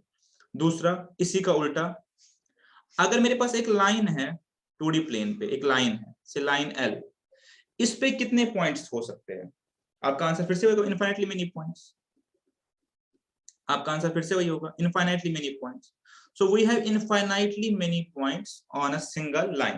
मेरे पास एक लाइन है ax + by + c = 0, इस पे मेरे पास इनफाइनाइटली मेनी पॉइंट्स है। रीजन बीइंग कि एक लिनियर इक्वेशन इन 2 वेरिएबल्स के इनफाइनाइटली मेनी सॉल्यूशंस होते हैं। मैंने आपको पढ़ाया हुआ है, एक लाइन के, एक सिंगल लाइन के इनफाइनाइटली मेनी सॉल्यूशंस होते हैं। तभी जब हम सॉल्व करते हैं तो हम करते हैं लिनियर इक्वेशन इन 2 वेरिएबल्स में हम दो को सॉल्व करते हैं, उसको हम बोलते हैं साइमल्टेनियस लिनियर इक्वेशन। जब हम सॉल्व करते हैं तो दो को करते हैं। तो जब भी आपको क्वेश्चन आता है ऐसे आता है x + y = 8, 2x + 3y = 9। इसका क्या मतलब होता है, आपको दो लाइंस दी जाती है और आपको बोला जाता है कि एक यूनिक सॉल्यूशन को फाइंड करो। लेकिन जब सिंगल लाइन की बात आती है तो तब इसके इनफाइनाइटली मेनी सॉल्यूशंस होते हैं, ठीक है। दूसरा रिजल्ट कि एक लिनियर इक्वेशन इन 2 वेरिएबल के या एक लाइन के इनफाइनाइटली मेनी सॉल्यूशंस है, बिकॉज इस पे इनफाइनाइटली मेनी पॉइंट्स जो है वो लाई करते हैं, ठीक है। ये चीज भी हमने पढ़ी हुई है। और वो पॉइंट्स कैसे निकालते हैं हमें पता है, for every value of x this corresponding value of y। आप क्या करेंगे, आप x की कोई भी वैल्यू लीजिए, आर्बिट्री वैल्यू लीजिए 1 2 3 4, उससे आप y की वैल्यू निकाल सकते हैं कि उस x पे y की क्या वैल्यू होगी, ठीक है। ये दो चीजें तो हमने करी है। तो रिजल्ट क्या आया, इस बात को कहने का पर्पस क्या है। पर्पस ये है कि जब एक लाइन पे इनफाइनाइटली मेनी पॉइंट्स हो सकते हैं, ठीक है। अब कोलिनियर पॉइंट्स किनको बोलते हैं। कोलिनियर पॉइंट्स हमारे पास वो पॉइंट्स होते हैं जो एक ही लाइन पे लाई करते हैं, ठीक है, उनको हम बोलते हैं कोलिनियर पॉइंट्स, ठीक है। अब क्वेश्चन ये अराइज होता है, मैंने वो टॉपिक लिखवाया था कोलिनियरिटी ऑफ 3 पॉइंट्स। जब हम कोलिनियरिटी की बात करते हैं तो हमेशा 3 पॉइंट की बात करते हैं, 2 की बात कभी नहीं करेंगे। रीजन बीइंग कि अगर मेरे प्लेन पे 2 पॉइंट्स है, ये x1 y1 और ये x2 y2, ये कोऑर्डिनेट्स हैं इनके, इनको मैं हमेशा कनेक्ट कर सकता हूं थ्रू अ लाइन। इनको मैं हमेशा कनेक्ट कर सकता हूं, पॉइंट ए का, मैं हमेशा 2 पॉइंट्स को कनेक्ट कर सकता हूं लाइन के साथ। तो कभी भी ये क्वेश्चन अराइज नहीं होगा वेदर 2 पॉइंट्स आर कोलिनियर, मतलब ऐसा क्वेश्चन कभी नहीं बनेगा कि पॉइंट 2 3 और 4 8 कोलिनियर है या नहीं। रीजन भी, मैं 2 3 को प्लॉट कर देता हूं सिंपली, 2 3 और 4 8, ये हो गया 4 8 प्लॉट हो गए, इनको सिंपली ज्वाइन कर लीजिए तो हमेशा कोलिनियर हो जाएंगे, एक ही लाइन पे आ गए, बिकॉज 2 पॉइंट्स को हमेशा मैं लाइन से ज्वाइन कर सकता हूं। तो यहां तक पॉइंट समझ आ गया। 2 पॉइंट्स के केस में कभी कोलिनियरिटी का क्वेश्चन अराइज होगा ही नहीं, 2 पॉइंट्स आर ऑलवेज कोलिनियर। ठीक है, ये भी बेसिक है। अब हम आते हैं अपने असली जो टॉपिक है उसकी तरफ, कोलिनियरिटी ऑफ 3 पॉइंट्स। मतलब क्या है कि अगर मेरे पास प्लेन में कोई भी 2 पॉइंट्स है तो वो तो हमेशा लाइन से कनेक्ट होंगे, जैसे हमने ऊपर समझा लाइन से कनेक्ट हो जाएंगे। अब मुझे तीसरा पॉइंट दिया गया है, मुझे ये बताना है क्या ये तीनों पॉइंट एक लाइन पे है या नहीं। बिकॉज अब जब मैं तीसरा पॉइंट ड्रॉ करूंगा, लाइन, ये लाइन सेगमेंट है बट मैं लाइन की बात कर रहा हूं, तो मैं इसको समझाने के लिए ऐसे, ये लाइन की बात हो रही है, अब मैं पॉइंट्स को मार्क करूंगा रेड से, तो ये 2 पॉइंट्स लाइन पे है। अब मेरे पास तीसरा पॉइंट आ गया, ठीक है। तो जब मैं तीसरा पॉइंट ड्रॉ करूंगा मेरे पास 2 पॉसिबिलिटीज है, इधर वो तीसरा पॉइंट इस लाइन के बाहर होगा कहीं पे, और वो लाइन इसी पॉइंट पे होगा। तो मुझे अब यही एस्टेब्लिश करना है वेदर 3 पॉइंट्स आर कोलिनियर और नॉट। अगर मेरे पास 3 पॉइंट्स है, x1 y1, x2 y2, x3 y3, मुझे पॉइंट्स के कोऑर्डिनेट को देख के बताना है वेदर दे आर कोलिनियर और नॉट। इस चीज के निकालने के बहुत सारे तरीके, मैं आपको भी सिंपल सा तरीका बताऊं, इसके बहुत सारे तरीके हैं। ठीक है, पहले आप प्रॉब्लम समझ गए। प्रॉब्लम ये है कि मुझे 3 पॉइंट्स दिए जाएंगे, मुझे हमेशा पता है कि 2 पॉइंट्स तो लाइन से कनेक्ट होंगे ही, क्या तीनों पॉइंट एक ही लाइन पे है या नहीं। ठीक है, प्रॉब्लम समझ गए। अब इसके सॉल्यूशन की तरफ बढ़ते हैं। देखिए, मैं रेड से पॉइंट्स मार्क करूंगा, अगर मेरे पास 2 पॉइंट ऑलरेडी लाइन पे है, जैसे आपको बताया, तो तीसरे पॉइंट में मेरे पास क्या है, 2 पॉसिबिलिटीज है, either it will be on the line और it will be outside the line. अगर तो ये लाइन के आउटसाइड है मेरे पास, मैं इधर एग्जांपल देता हूं, अगर तो ये लाइन के आउटसाइड है तो ये 3 पॉइंट्स आपस में क्या बनाएंगे, ट्रायंगल बनाएंगे। ठीक है, केस 1 ये बनाएंगे ट्रायंगल। तो इस केस में इस ट्रायंगल का कोई एरिया होगा, इसका कुछ एरिया होगा, बिल्कुल एरिया होगा। लेकिन अगर ये पॉइंट इसी लाइन पे है, तीसरा भी 1 2 और 3rd, तो इस केस में ये ट्रायंगल नहीं बना सकते। जब ट्रायंगल बनेगा ही नहीं तो इस केस में एरिया मेरे पास 0 होगा, कुछ भी नहीं होगा, बिकॉज ये अपने ट्रायंगल बनाते ही नहीं है। तो एक सिंपल सा तरीका कोलिनियरिटी चेक करने का ये है कि फाइंड द एरिया, तभी का रिलेटेड कॉन्सेप्ट है, फाइंड द एरिया। पहला तरीका, find the area of the triangle, area ढूंढो उस ट्रायंगल का, फॉर्म्ड बाय 3 पॉइंट्स, जो 3 पॉइंट आपको दिए गए। If area is equal to 0, अगर तो एरिया बना ही नहीं रहे, एक लाइन पे आ रहा तो एरिया तो कवर करेंगे नहीं। If area is equal to 0 then points are collinear, simple सी बात है, फिर एक ही लाइन पे है। और अगर एरिया 0 नहीं है, area is not equal to 0, then points are not collinear. ठीक है, बहुत ही सिंपल सी बात है कि अगर 3 पॉइंट्स ट्रायंगल फॉर्म करे तो कोई एरिया होगा, जब एरिया निकलेगा तो कोलिनियर नहीं है, अगर एरिया 0 निकला तो कोलिनियर है, फिर ट्रायंगल तो बना ही नहीं रहे। ये एक सिंपल सा तरीका होता है कोलिनियरिटी एस्टेब्लिश करने का। इसके अलावा 2 और तरीके होते हैं, ठीक है, वो भी हम यूज कर सकते हैं, वो भी यूजेज में है, मैं आपको बता देता हूं। ये हो गया by using area for triangle. दूसरा तरीका क्या होता है, दूसरा तरीका ये होता है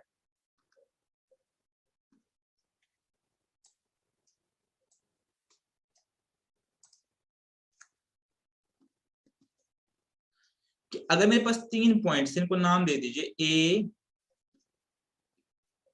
बी और सी, ठीक है, ठीक है। तो इस केस में अगर एक कोलिनियर है, अगर एक ही लाइन पे है, then definitely A B plus B C, मैंने दिस प्लस दिस, ये प्लस ये is equal to A C, फिर तो ए सी के बराबर होना चाहिए। अगर आपने ये भी प्रूव कर लिया तब भी आप बोलेंगे पॉइंट्स कोलिनियर है, पॉइंट्स एक ही इस पे लाइन पे है, क्योंकि तब ये एस्टेब्लिश हो ही रहा है A B plus B C is equal to A C. अच्छा, अब ट्रायंगल में ऐसा नहीं कर सकते, ट्रायंगल में ऐसा नहीं हो सकता कि sum of two sides is equal to third side. एक प्रॉपर्टी हमेशा होती है, sum of two sides always exceeds third side in case of a triangle. वो चीज आप छोड़ दीजिए, यहाँ पे आप सिंपली देख सकते हैं कि जब एक लाइन पे 3 पॉइंट्स आएंगे तो A B plus B C must be equal to A C होना ही चाहिए, क्योंकि एक ही लाइन पे आ रहे हैं।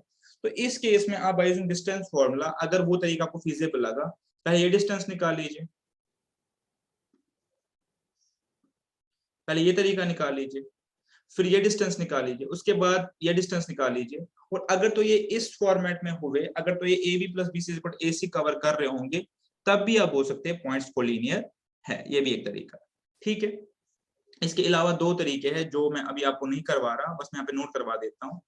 एक होता है बाय यूजिंग स्लोप। अब स्लोप आपने नहीं पढ़ा तो इसको भी यूज नहीं कर सकते, अगर हमने कल स्लोप कवर किया तब यूज कर सकते हैं कि आप इन 3 लाइंस का स्लोप निकाल सकते हैं। अगर तो स्लोप इक्वल हुए तब भी एक ही लाइन पे है। एक और तरीका है find the equation of a line. हम इस लाइन की इक्वेशन निकाल सकते हैं 2 पॉइंट्स को यूज करके, ax plus by plus c is equal 0 के फॉर्मेट में। जब 2 पॉइंट से हमने इक्वेशन निकाल ली, आप सिंपली तीसरे पॉइंट के कोऑर्डिनेट पुट कर लीजिए इसमें। अगर तो इक्वेशन सेटिस्फाई हो गई तब भी कोलिनियर है। तो ये बहुत सारे तरीके हमारे पास है, लेकिन आपकी यूजेज में भी ये 2 तरीके आप यूज कर लीजिए, ये और ये, क्योंकि आपके लिए आसान है। अदरवाइज और 2 तरीके है, स्लोप वाला और इक्वेशन में तीसरा कोऑर्डिनेट डालने वाला। वो कैसे होता है, पहले आपने ये 2 पॉइंट्स को यूज करके लाइन की इक्वेशन डिराइव की, ठीक है। जब इक्वेशन डिराइव हो गई आपके पास, सिंपली तीसरे पॉइंट के कोऑर्डिनेट इसमें पुट कर लीजिए, एक्स और वाई। अगर इक्वेशन ओके हो गई, सेटिस्फाई हो गई तो ठीक है, नहीं हुई तो नहीं है, ठीक है, डन। एक लास्ट और छोटा सा कॉन्सेप्ट, फिर सीधे क्वेश्चंस की तरफ आएंगे। वो हो गया बहुत ही बेसिक और इजी सा कॉन्सेप्ट है सेंट्रॉइड का। इस पे मेरे पास एक क्वेश्चन है, क्वेश्चन नंबर 16, तो इसलिए ये करवाते हैं, थोड़ा सा कॉन्सेप्ट है। देखिए क्या है सेंट्रॉइड कॉन्सेप्ट, बहुत सा बेसिक सा कॉन्सेप्ट है, हो सकता है क्वेश्चन पूछ ले इस पे, वैसे मुझे डाउटफुल ही लग रहा है। अगर मेरे पास एक ट्रायंगल है, कंक्लूड कर रहे हैं हम आज के डिस्कशन को, x1 y1 जिसके कोऑर्डिनेट है, x2 y2 जिसके कोऑर्डिनेट है, और x3 y3 जिसके कोऑर्डिनेट है, ठीक है। मेरे पास ये ट्रायंगल, अब मैं क्या करूंगा, अगर मैं इसका मिड पॉइंट लूंगा, ठीक है, इसका भी मिड पॉइंट लूंगा, इसका भी मिड पॉइंट लूंगा, और इसको अपोजिट वर्टेक्स से ज्वाइन करूंगा, ठीक है। इस लाइन का कोई नाम है, इस लाइन का एक नाम है मैथमेटिक्स की लैंग्वेज में, इसको हम बोलते हैं, इस लाइन को हम बोलते हैं मीडियन, ठीक है। इस लाइन का मैथमेटिकली नाम भी है। ये क्या है बेसिकली, अगर मैं मिड पॉइंट लूं और मिड पॉइंट को ज्वाइन करूं अपोजिट वर्टेक्स के साथ, ठीक है, सिमिलरली ऐसे और सिमिलरली ऐसे। और मजे की बात क्या है, ये इंटरसेक्ट करेंगे एक कॉमन पॉइंट पे। इस पॉइंट को हम बोलते हैं सेंट्रॉइड, ठीक है, इस पॉइंट को हम बोलते हैं सेंट्रॉइड, ठीक है। अब इस सेंट्रॉइड के कोऑर्डिनेट्स क्या होंगे, ठीक है। इसका एक सिंपल सा और बेसिक सा फॉर्मूला है और लॉजिकल भी है, 1/3 ऑफ x प्लस 1 x2 और x3, ठीक है, बहुत सिंपल है। अब सिंपली जो 3 कोऑर्डिनेट्स हमारे पास है, ये x1 x2 और x3, इनको सम कर लीजिए और इसका 1/3 जो होगा वो यहाँ पे इसका x कोऑर्डिनेट होगा, और y के लिए 1/3 ऑफ y1 y2 y3। तो सिंपली आप इसका सेंट्रॉइड का x और y कोऑर्डिनेट निकाल सकते हैं। तो आपको क्वेश्चन आ सकता है कि आपको एक ट्रायंगल दिया जाएगा, उसके वर्टिसेस के कोऑर्डिनेट दिए जाएंगे और आपको बोला जाएगा कि आप उसका सेंट्रॉइड निकालो, तो आप सिंपली इसको ऐसे निकाल सकते हैं, ठीक है। तो इसके साथ मेरे टोटल आज के कॉन्सेप्ट्स कंप्लीट हो गए। अब हम चलते हैं क्वेश्चंस की तरफ। क्वेश्चंस हम कौन से करेंगे, हम करेंगे क्वेश्चन नंबर 6 तक हमने किया है, जो मैं टिक किए थे, 7 to 16 करेंगे, ठीक है। क्वेश्चन नंबर 16 करते हैं। क्वेश्चन आपके साथ ऑलरेडी शेयर्ड है, टेलीग्राम ग्रुप पे भी है और हमारे ऐप पे भी है। पहले क्वेश्चन नंबर 16 करेंगे बिकॉज ये सेंट्रॉइड के रिलेटेड है। और अभी भी सेंट्रोइड पड़ा हुआ है, ठीक है।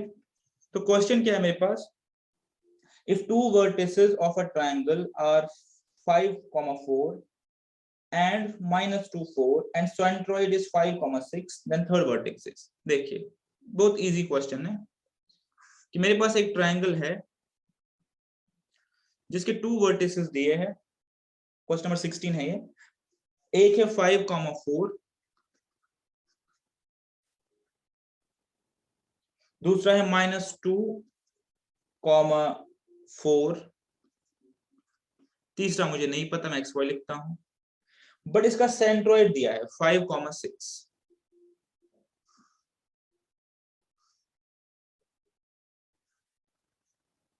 ये दिया है सेंट्रोइड है 5,6, ठीक है।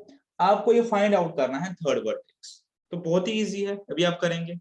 आपको पता है सेंट्रोइड के कोऑर्डिनेट 6 के बराबर होते हैं, x कोऑर्डिनेट इक्वल टू होगा 1/3 of x1 x2 x3, that means 5 plus -2 plus x, ठीक है। और y coordinate 1/3 of 4 plus 4 plus 4 और प्लस y, ठीक है। अब इसको आप सिंपली सॉल्व कर लीजिए, x आपको पता है सेंट्रोइड 5 और ये आपको दिया है क्वेश्चन में 6, तो अब इसको सॉल्व करना है, अब तो कोई बड़ी बात है ही नहीं। ये हो गया 3 प्लस x इज इक्वल 15 और नीचे हो गया 8 plus y is equal 6 are 18, this implies x is equal 12 और यहाँ पे x इज इक्वल 10, तो आपका आंसर जो आएगा 12 और 10 यहाँ पे आएगा। तो इस क्वेश्चन का आंसर जो है पार्ट ए, 16 का आंसर मेरे पास पार्ट ए हो गया 12 प्लस 12, 10, ठीक है। बहुत ही इजी है, हमने कॉन्सेप्ट समझा, उसके बेस पे हमने क्वेश्चन किया। बाकी आज हमने जो ट्रायंगल के बारे में पढ़ा और कोलिनियरिटी के बारे में पढ़ा, उसके बेसिस पे हम क्वेश्चंस करेंगे, जो कि question number 15 to question number 7 to 15, ठीक है, ये हम करेंगे और सिक्वेंशियली करेंगे। सबसे पहले क्वेश्चन नंबर 7, क्वेश्चन पढ़ते हैं एक बार, अच्छा क्वेश्चन है और कॉन्सेप्ट बेस्ड भी है। क्वेश्चन हमें ये बोल रहा है the points 2 2 6 3 4 1 are vertices of, ठीक है।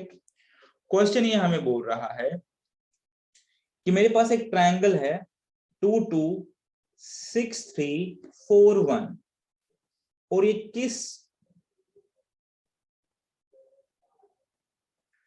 कौन से टाइप ऑफ ट्रायंगल के वर्टिसेस है, एक बार देख लेते हैं।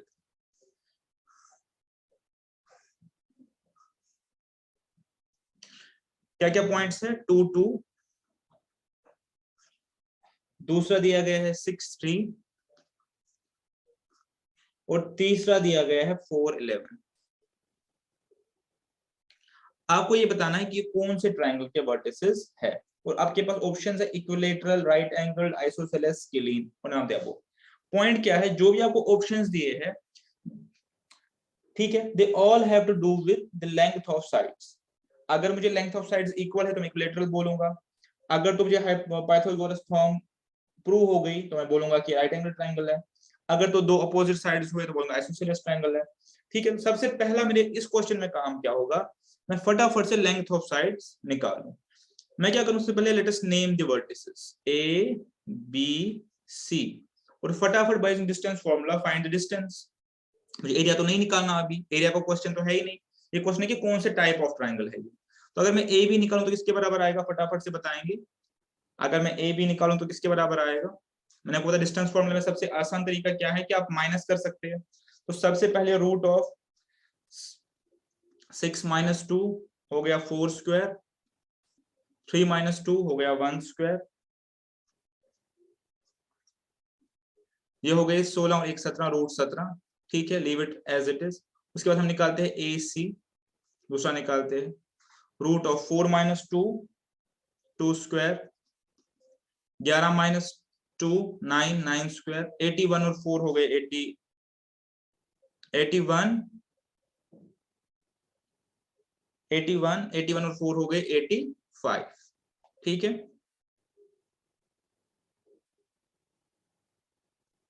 और लास्टली अब मेरे पास निकालूंगा B C, 6 - 4 2 2 square, 3 - 11 -8 square 64,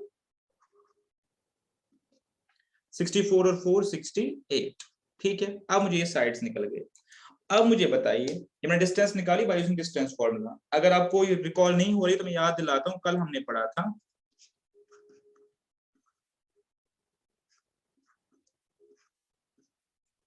I hope आप सबको ये याद होगी, कल हमने ऑलरेडी पढ़ा था। ठीक है, ये हमारे पास फॉर्मूला आ गई, इसी को मैं यूज कर रहा हूँ। मेरे पास डिस्टेंसेस आ गई, क्वेश्चन नंबर 7 मेरे पास डिस्टेंसेस आ गई। अब इन डिस्टेंस को देख के बताइए क्या ये ट्रायंगल मेरे पास इक्विलेटरल ट्रायंगल है? आंसर इज नो, ये तो इक्वल है ही नहीं, ये तो अनइक्वल साइड डिस्टेंसेस है। अगर तो ये इक्विलेटरल ट्रायंगल होता तो मेरे डिस्टेंसेस मेरे पास इक्वल होती, फिर तो कोई इशू ही नहीं होता, मेरे पास डिस्टेंसेस इक्वल होती। ठीक है, तो ए भी मेरे पास आ गया √17, ये मेरे पास आ गया √68, और ये मेरे पास आ गया √85। ठीक है, तो मेरे पास पहला ऑप्शन नहीं है, मेरे पास इक्विलेटरल ट्रायंगल नहीं है। ठीक है, अब देखिए मेरे पास इक्विलेटरल ट्रायंगल नहीं है। ठीक है, अब राइट एंगल ट्रायंगल के लिए क्या हमें करना पड़ेगा? पाइथागोरस थ्योरम चेक करनी पड़ेगी। अब आपको ऑलरेडी पता है कि हाइपोटेन्यूज हमेशा लॉन्गेस्ट साइड हो, तो ये हाइपोटेन्यूज होगा। अब आप देखिए hypotenuse square is equal to base square plus altitude square.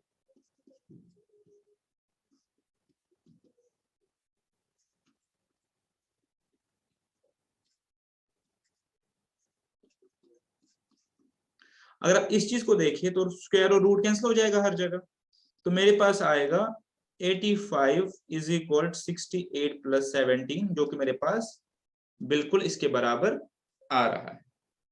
ठीक है, ओके, तो मैं इसको बोलूंगा मेरे पास जो ये है राइट एंगुलर ट्रायंगल है, बिकॉज पाइथागोरस थ्योरम जो मेरे पास है वो ओके हो गई। तो मैं इसको आंसर करूंगा सेकंड पार्ट को, राइट एंगुलर ट्रायंगल को। ठीक है, क्वेश्चन नंबर 7।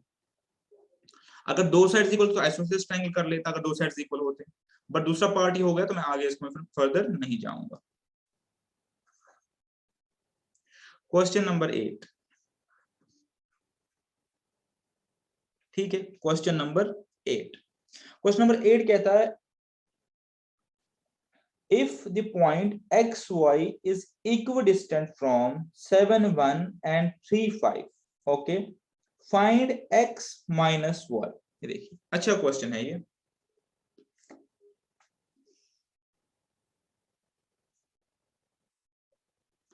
ठीक है, मेरे पास एक पॉइंट है xy, ठीक है, चाहे ये कोलिनियर हो या बाहर हो, ये इक्विडिस्टेंट है दो पॉइंट से, तो ये ऐसे भी हो सकता है, कोई जरूरी नहीं है कि कोलिनियर हो, ये इक्विडिस्टेंट है ऐसे है। ये डिस्टेंस और ये डिस्टेंस इक्वल है, इक्विडिस्टेंट फ्रॉम पॉइंट 7 1 और 3 5, तो ऐसे भी पॉसिबिलिटी है, ऐसे भी पॉसिबिलिटी है। तो मैं अभी उस ग्राफिकल सिचुएशन में नहीं जाऊंगा, ऐसे भी पॉसिबिलिटी है इक्विडिस्टेंट की और ऐसे भी है। ऐसे पॉसिबिलिटी कैसे है, 7 1 और 3 5 को कनेक्ट कीजिए और मिड पॉइंट निकाल लीजिए, एक्स वाई हो जाएगा। और ऐसे पॉसिबिलिटी है कि इसको इक्विडिस्टेंट कर ले। ठीक है, हो सकता है। अब क्वेश्चन क्या मांग रहा है? क्वेश्चन ये एक्स वाई नहीं मांग रहा, क्वेश्चन बोल रहा है फाइंड एक्स माइनस वाई। आप मुझे इस एक्स माइनस वाई का जो है वैल्यू बताइए। ठीक है, देखिए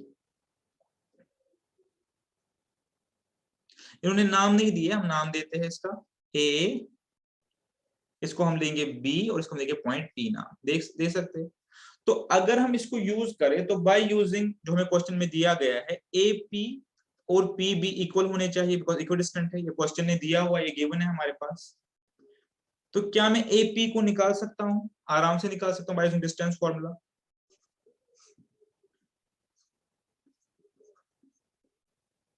ठीक है, बिल्कुल ओके। क्या मैं पीबी को निकाल सकता हूं? मैं निकाल सकता हूं।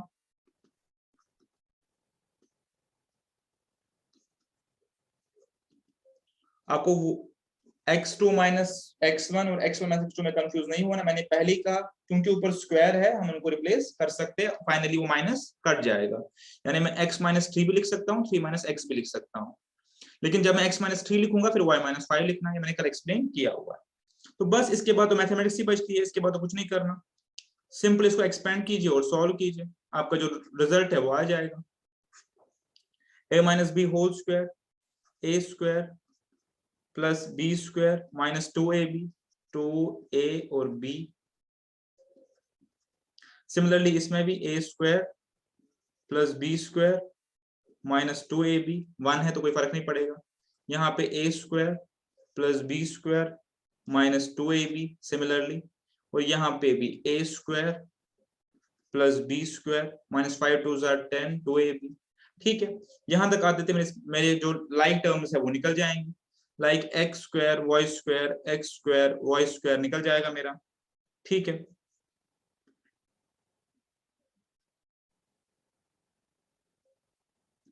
हमें x माइनस वाई की वैल्यू चाहिए, तो x माइनस वाई को एक तरफ ले आइए, ये मेरे पास हो गया माइनस 14x, ये मेरे पास हो गया माइनस 2y।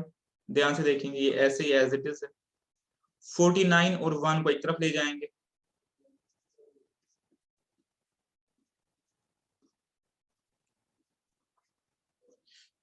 ठीक है, यहाँ मेरे पास बचा माइनस 6x, यहाँ प्लस 6x हो जाएगा, यहाँ मेरे पास माइनस 10y, यहाँ पे प्लस 10y हो जाएगा।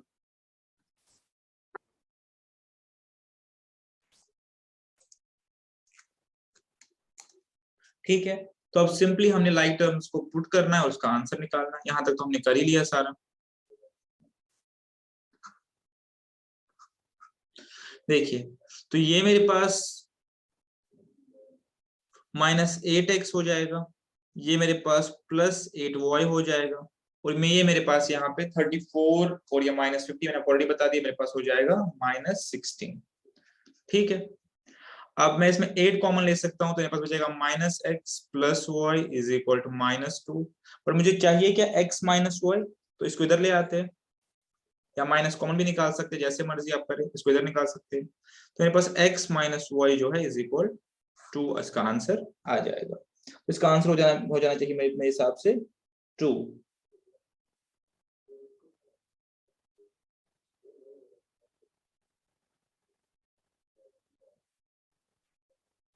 ठीक है, इसका आंसर मेरे पास हो जाएगा 2,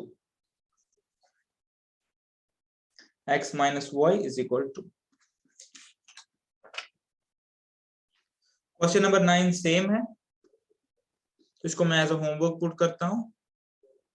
बिल्कुल ऐसे ही करना है, कोई इसमें डिफरेंस नहीं है।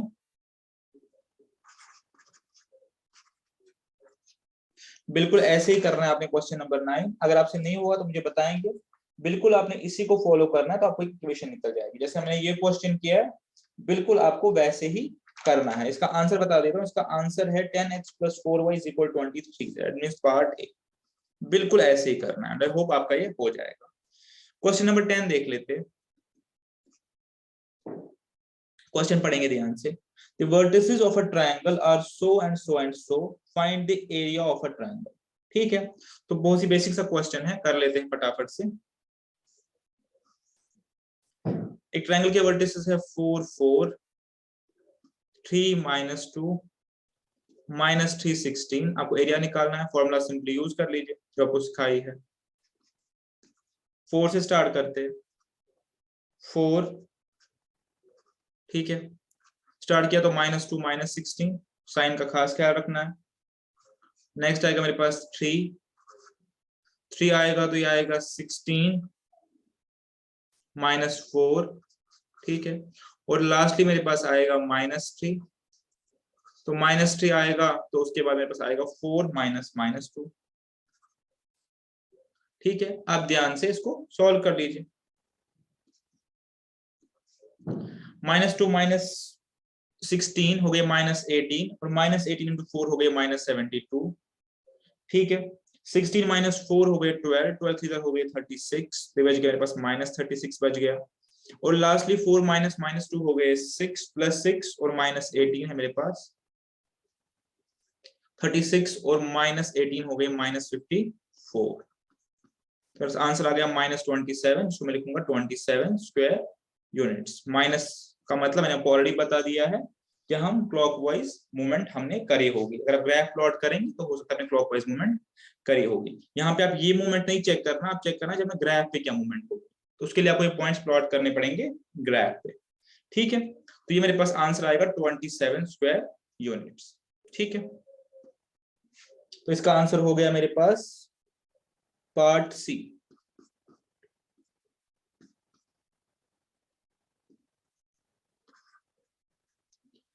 क्वेश्चन नंबर 11, अच्छा क्वेश्चन है। Two vertices of an equilateral triangle are origin and 4 0, what is the area of a triangle. देखिए क्वेश्चन क्या है।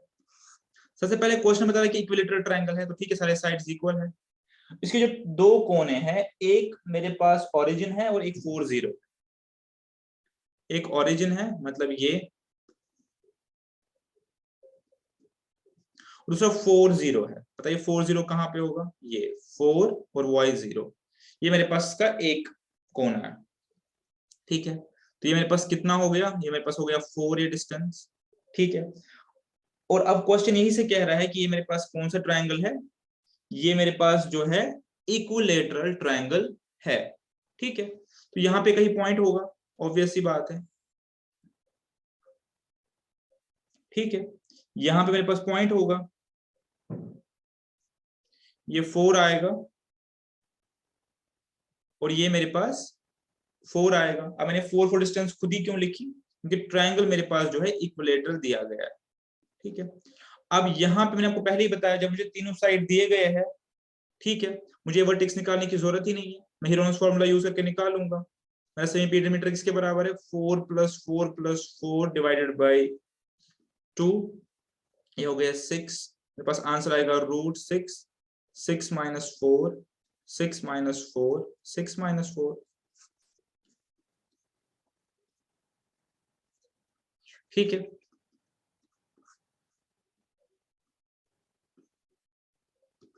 6 को 3 × 2 लिखेंगे, इंटू 2 × 2 × 2, मेरे पास सिंपली आंसर आएगा 2 2 4, 4 और 4 स्क्वायर हो गया है लास्ट इंटरनली, ये और ये। ठीक है, मेरे पास आंसर बाहर आएगा 4 और अंडर रूट के अंदर रहेगा 3। बस 3 मेरे पास परफेक्ट स्क्वायर नहीं है, बाकी मेरे पास परफेक्ट स्क्वायर में आ गया, तो मेरा आंसर होना चाहिए 4√3 स्क्वायर यूनिट्स। ठीक है, एक तरीका है। एक और तरीका बता देता हूं आपको।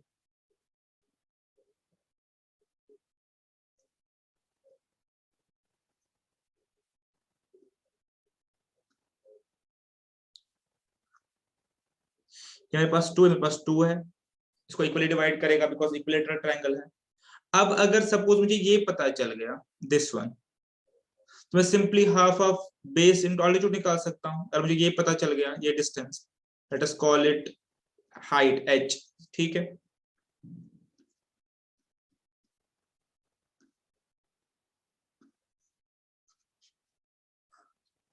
ठीक है, मैं आपको बता रहा हूं कि एक और तरीका भी है, जो हमने पहले दो फॉर्मूला पढ़ी वो भी यूजफुल है। अब यहाँ पे अदरवाइज आपको तीसरा कोऑर्डिनेट निकालना पड़ता पहले, एक तो मैंने आपको बता दिया हीरोन्स फॉर्मूला से। अब आप देखिए कैसे करेंगे। पाइथागोरस थ्योरम यूज करेंगे, 2 स्क्वायर प्लस h स्क्वायर, मतलब ये h small h is equal 4 square. ठीक है, तो h स्क्वायर इज इक्वल 16 - 4 12 √12 2√3, मेरे पास ये 2√3 आ गया। ठीक है, अब आप एरिया निकालिए, हाफ ऑफ बेस, बेस मेरे पास 4 है और हाइट मेरे पास 2√3 है, तो वो भी 4√3 ही आ गया। तो मैं इसको ऐसे भी प्रोसीड कर सकता हूँ, वो आपकी अपनी मर्जी है। ऐसे सबसे सिंपलीफाई मुझे लगा तो मैंने इसको ऐसे सॉल्व कर लिया। ठीक है, बट कुल मिला के आंसर है 4√3 units, part A, question number 11 का।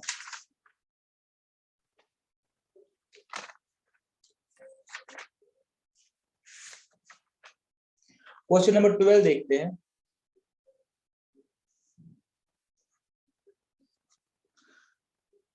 और क्वेश्चन एक बार पढ़ लेते हैं, क्वेश्चन नंबर 12 क्या बोल रहा है।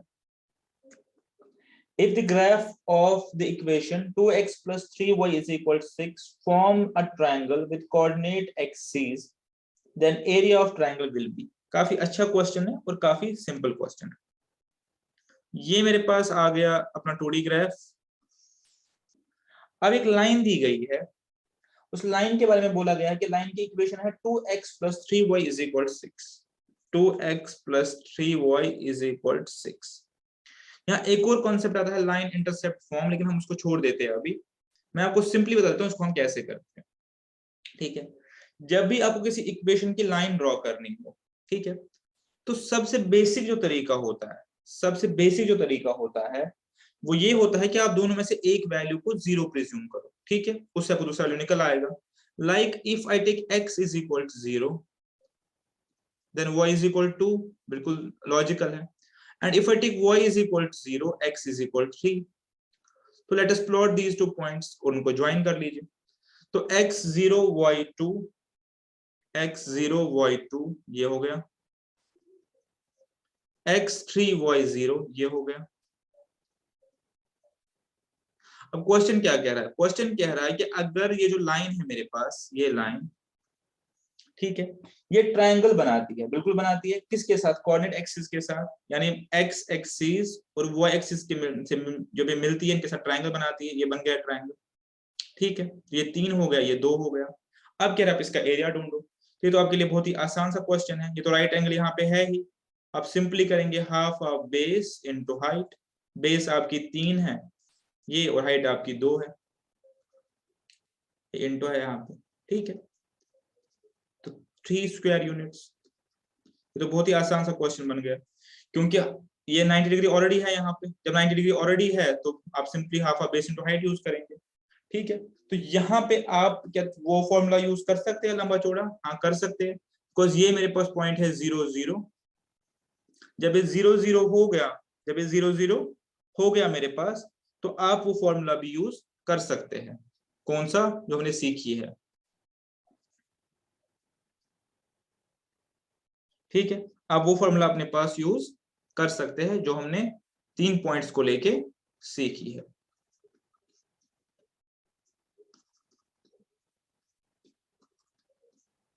ठीक है, आप इस फॉर्मूला को भी यूज कर सकते हैं, आप उसको यूज करना चाहते हैं। बट यहाँ पे जो कि सिंपली हो गया तो हमने बेस इनटू हाइट यूज कर ली, तभी हमने पहले आपको ये फॉर्मूला पढ़ाई थी। अगर आप ऐसे करना चाहते हो तो कर लीजिए। इसमें आपको ये एडवांटेज हो जाएगा कि आपके पास कुछ कुछ जगह पे 0 आ रहा है, तो 0 से सारा 0 हो जाएगा। ठीक है, अगर एक बार देखना चाहते तो वो दिखा लेते हैं। अगर उसको बाय यूजिंग कोऑर्डिनेट करना चाहते हैं तो आप ऐसे भी कर सकते हैं।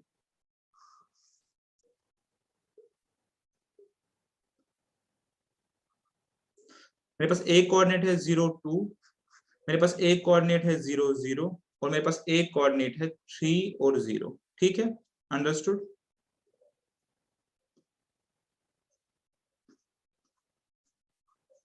मेरे पास बाहर आता है हाफ। पहले मुझे आएगा 0 into something minus something, not relevant, खत्म हो गया। दूसरी बार भी 0, नॉट रेलिवेंट। तीसरी बार रेलिवेंट है, 3 2 माइनस 0।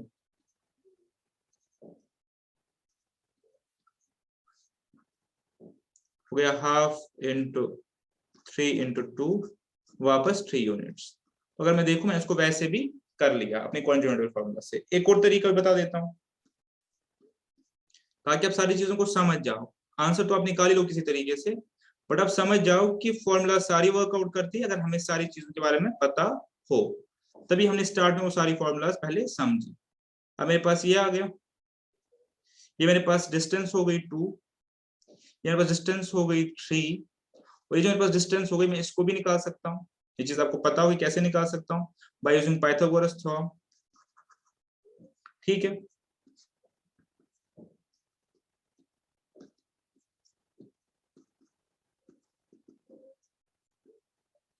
मेरे पास √13 हो जाएगी। अब यहां से मैं क्या कर सकता हूं, मैं हीरोन्स फॉर्मूला भी यूज कर सकता हूं, लेकिन इस पर्टिकुलर केस में एडवाइजेबल नहीं है, क्योंकि जब मैं इसको सेमी पेरीमीटर निकालूंगा तो मेरा इरेशनल नंबर में आ जाएगा, तो मैं इरेशनल रूट में इस टाइम पे नहीं जाना चाहता। अदरवाइज मेरे पास वो भी तरीका है कि मैं ये साइड निकाल के उसके बाद हीरोन्स फॉर्मूला भी यूज कर सकता हूं।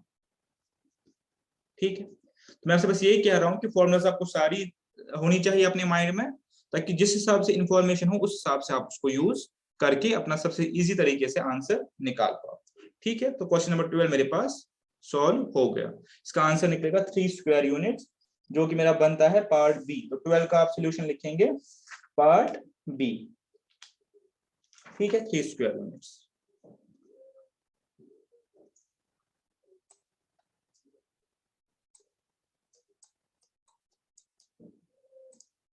अब जो स्टूडेंट्स ट्राई करना चाहते हैं भाई हीरोइंस फॉर्मूला, वो आगे ट्राई कर ले, सीखने के लिए अच्छा है, वो ट्राई कर ले। क्वेश्चन नंबर 13, एक बार क्वेश्चन पढ़ लेते हैं, इसके बाद 14 और 15 बच रहा है, 15 16 हमने ऑलरेडी कर लिया। Area of a triangle formed by the graph of straight lines x minus y is equal 0, x plus y is equal 2 and x axis is, देख लीजिए।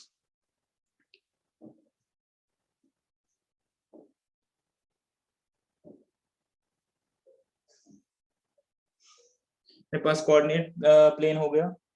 मेरे पास एक लाइन दी गई है x minus y is equal 0, x minus y is equal 0। पहले मैं इस लाइन को प्लॉट करता हूं कहीं पे। अगर मैं इसको सिंपली लिखूं तो मेरे पास x is equal to y आएगा।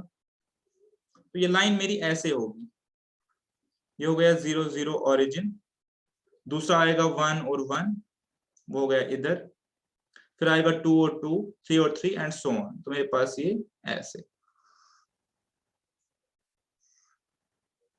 ये मेरे पास लाइन हो गई। तो इस रेड वाली लाइन को मैं नाम दूंगा x minus y is equal 0। मैंने कैसे निकाली? x is equal to y, तो पहला पॉइंट 0 0 आएगा, दूसरा पॉइंट 1 1 आएगा। तो इसके बेसिस पे मैंने क्या किया, मैंने इसको ड्रॉ कर दिया 1 1। ठीक है, अब दूसरी लाइन कौन सी बोल रहा है, x plus y is equal to, x plus y is equal to। ठीक है, अब मैंने आपको पहले ही बताया कैसे करना है। अगर मैं x को 0 पुट करूं तो y is equal to, ठीक है, तो 0 और 2 यहाँ पे आप मान लीजिए आएगा 0 2। अगर मैं केस 2 में y को 0 पुट करूं तो x2 आ जाएगा, तो 2 और 0। और अगर मैं x को 1 पुट करूं y 1 आ जाएगा। ठीक है, तो 1 1। तो बेसिकली ये जो इक्वेशन बना रहा हूं ब्लू कलर से, ये इसकी इक्वेशन। ठीक है, और मैं विजुलाइज कर पा रहा हूं कि ये 1 1 पे इंटरसेक्ट करते हैं। ठीक है, अगर विजुलाइज नहीं हो रहा है तो सिंपली इस इक्वेशन को सॉल्व कर लीजिए, ये तो सिखाया हुआ है। x minus y is equal to 0, दूसरी इक्वेशन क्या है, x plus y is equal to 2, add कर लीजिए 2x is equal to 2, x is equal to 1, by putting in y is also equal to 1। तो 1 1 पे इंटरसेक्ट करेगी ये line, intersecting lines है। अब निकालना क्या, वो देखिए, अब निकालना क्या है। क्वेश्चन मांग रहा है area of a triangle formed by graph of straight line and x axis. तो जो ट्रायंगल बन रहा है, बेसिकली जो ट्रायंगल बन रहा है, ये जो ट्रायंगल बन रहा है, इसका आप एरिया निकालिए। ठीक है,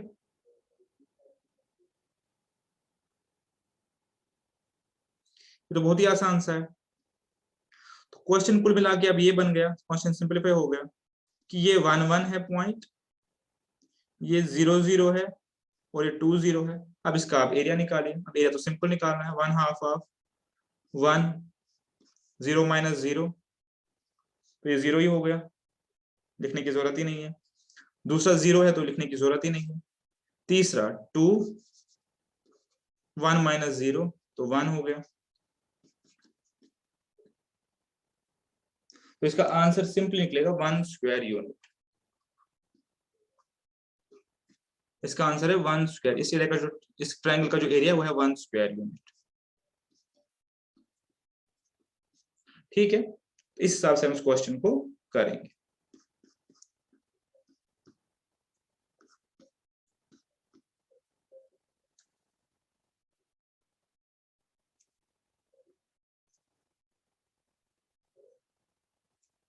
क्वेश्चन नंबर 14, ये बहुत ही अच्छा क्वेश्चन है। थोड़ा सा 2-3 मिनट लगाएंगे मेरे साथ इस क्वेश्चन को समझने में। बहुत ही आसान सा क्वेश्चन है। Area of a reason bounded by y is equal mod of x minus 5 with coordinate axis is. ठीक है, क्वेश्चन बहुत आसान है, लेकिन सबसे पहले हमें क्या करना है, understand the modulus function.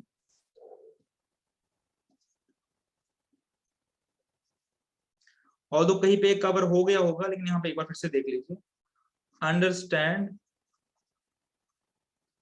The nature of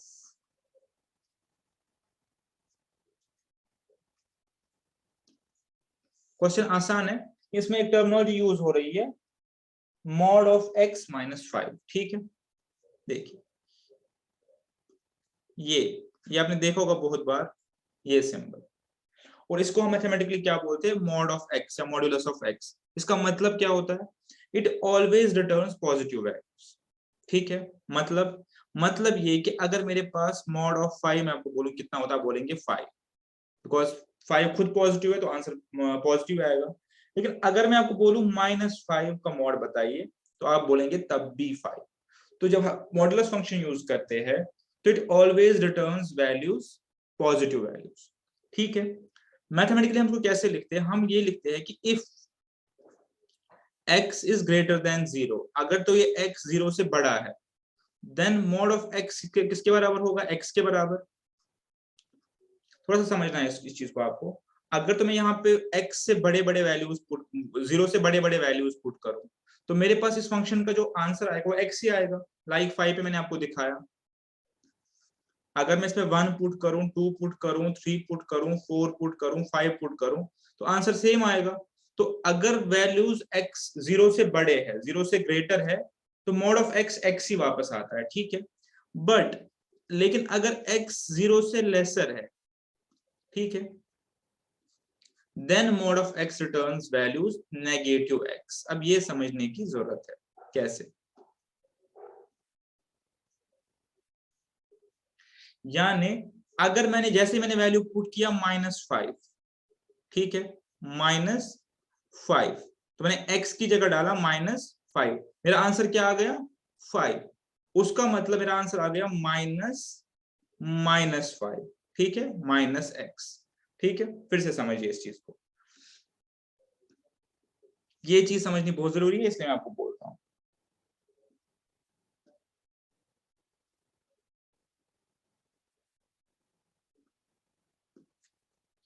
अगर तो मेरे पास मॉड ऑफ x फंक्शन है, अगर तो मैं x को पुट कर रहा हूं 4, तो मॉड ऑफ 4 इसके बराबर आता है, 4 के बराबर। That means mod of x का वैल्यू x ही है। ठीक है, बट अगर मैं x पुट कर रहा हूं -4, देन मॉड ऑफ -4 इसके बराबर है 4 के बराबर, जिसका मतलब ये है माइनस और x, ये -4, x में -4 डाला है।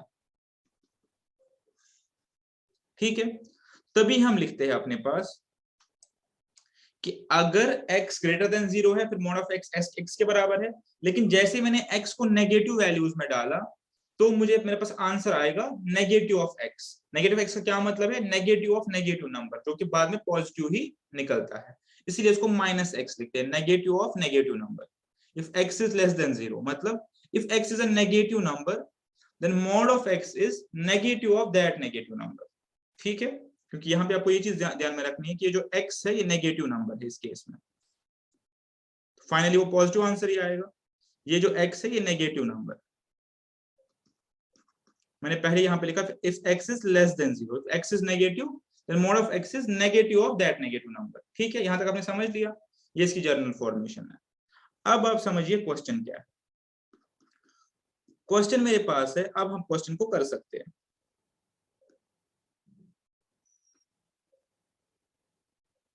क्वेश्चन मेरे पास है,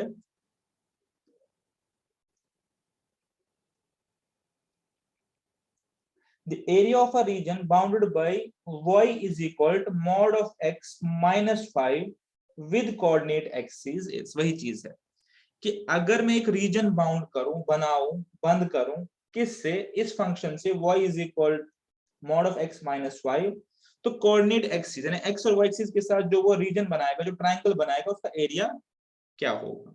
ठीक है, एक बार देख लेते, इस फंक्शन को देख लेते हैं, इस लाइन को देख लेते हैं। Line is y is equal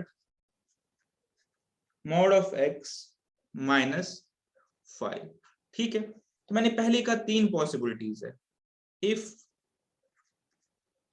x is equal to 0, अगर तो x 0 हो गया, ठीक है, देन पहले ग्राफ तो बनाएंगे इसका, तभी तो हम एरिया निकाल पाएंगे। देन y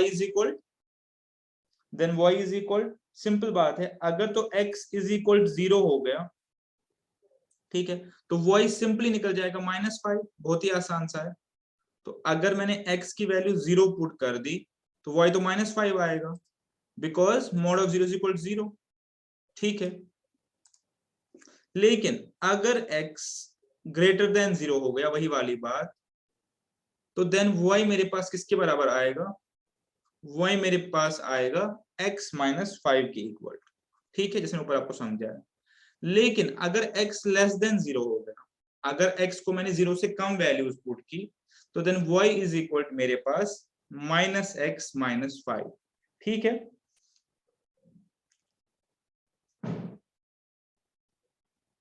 ठीक है,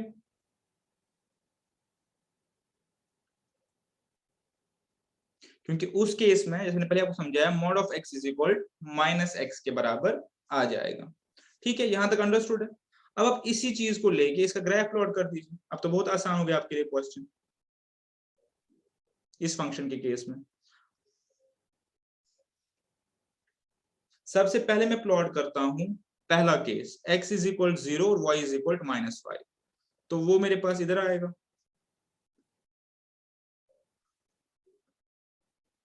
x 0, x पे कोई मूवमेंट नहीं है, y पे -5। सबसे पहला केस मेरे पास ये आएगा 0 और -5। ठीक है, एक पॉइंट हो गया। अब कह रहे x is greater than 0, let us presume x को मैं 5 ले लेता हूं 2 मिनट के लिए। लेट अस देखो ले सकता हूं, अगर मैं x को 5 लूं तो y इज इक्वल 0। दूसरा पॉइंट मेरे पास यहां आ जाएगा 5 और 0। ठीक है, आ गया दूसरा पॉइंट भी। If x is less than 0, अगर मैं x को लेस देन 0 लूं, ठीक है, तो तब देखते हैं, चलो -5 लेके देखते हैं।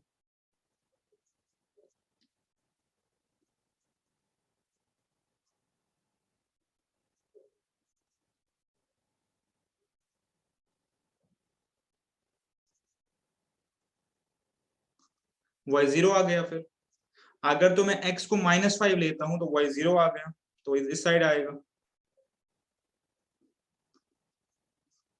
ठीक है, तो अब मैंने क्या, मैंने तीनों पॉसिबिलिटीज एक्सप्लोर की। मैंने x को बराबर 0 ले लिया, x को ग्रेटर देन 0 ले लिया, x को लेस देन 0 ले लिया। तीनों केस मेरे पास ये बन गया। अब जब मैं इस रीजन को बाउंड करता हूं तो एक ट्रायंगल बनता है। ठीक है, अब इस ट्रायंगल का मुझे एरिया, या इस रीजन का मुझे एरिया निकालना है। ठीक है, तो अब सबसे सिंपलीफाइड का तरीका अगर निकालना है तो आप निकालिए 1/2 ऑफ बेस इंटू हाइट। यहाँ पे बहुत से तरीके हैं निकालने के, जैसे आप चाहें। Half of base into height, base मेरे पास 10 हो गई, ये 5 और ये 5, 10 हो गई, और हाइट मेरे पास ये 5 हो गई। मेरे पास 25 स्क्वायर यूनिट्स इसका आंसर आ गया। ठीक है, तो ये क्वेश्चन बहुत ही अच्छा है, लेकिन मेन इसमें है कि अगर आपने उसको मॉड्यूलस फंक्शन को आपने सही से समझना है इस केस में। ठीक है, ये आपने समझ लिया तो फिर कोई इश्यू नहीं है। ठीक है, चलिए, इसका आंसर होगा 25 स्क्वायर यूनिट्स। क्वेश्चन नंबर 14 का आप आंसर लिखेंगे इसमें ए। ठीक है, अब आज का लास्ट क्वेश्चन, क्वेश्चन नंबर 15, 16 हमने पहले ही किया है। क्वेश्चन नंबर 15, ये क्वेश्चन है कोलिनियरिटी पे। देखिए क्या क्वेश्चन आ रहा है, if points a 1 -1 b 5 2 and c k 5 are collinear. Question वही से बोल रहा है कि पॉइंट्स कोलिनियर है, देन k इज इक्वल,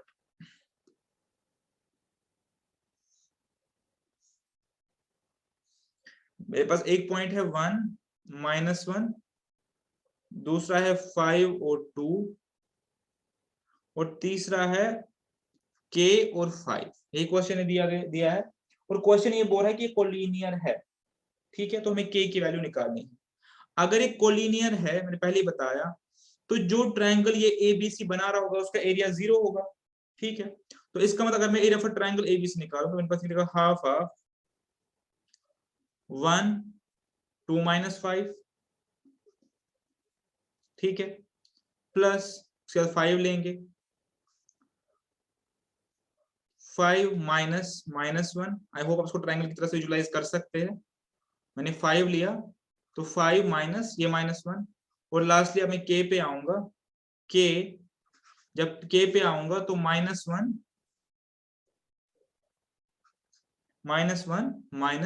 -2, ठीक है। तो ये सारा एरिया मेरे पास किसके बराबर होगा, 0 के इक्विवेलेंट टू, क्योंकि मेरे पास ये ऑलरेडी बताया गया है क्वेश्चन में कोलिनियर है, मुझे फाइंड आउट नहीं करना है कोलिनियर है या नहीं, क्वेश्चन बोल रहा है ऑलरेडी कोलिनियर है। जब कोलिनियर है तो ये जो ट्रायंगल बनाएंगे उसका एरिया होगा ही नहीं, बिकॉज़ ट्रायंगल बनाएंगे ही नहीं। इसके बाद सिंपली कुछ बचा ही नहीं, क्वेश्चन को सॉल्व कर लीजिए। ये हो गया -3, इसकी कोई रिलेवेंस है ही नहीं बिकॉज उस टाइप जाएगा तो 0 बन जाएगा, ठीक है। ये हो गया 6, 5 6 हो गए 30, ये हो गया -3, हो गया -3k इज इक्वल टू 0। इस साइड आएगा 3k is equal 27, k is equal 9। तो इसका मतलब ये जो पॉइंट है कोलिनियर पॉइंट, ये 9 और 5 है।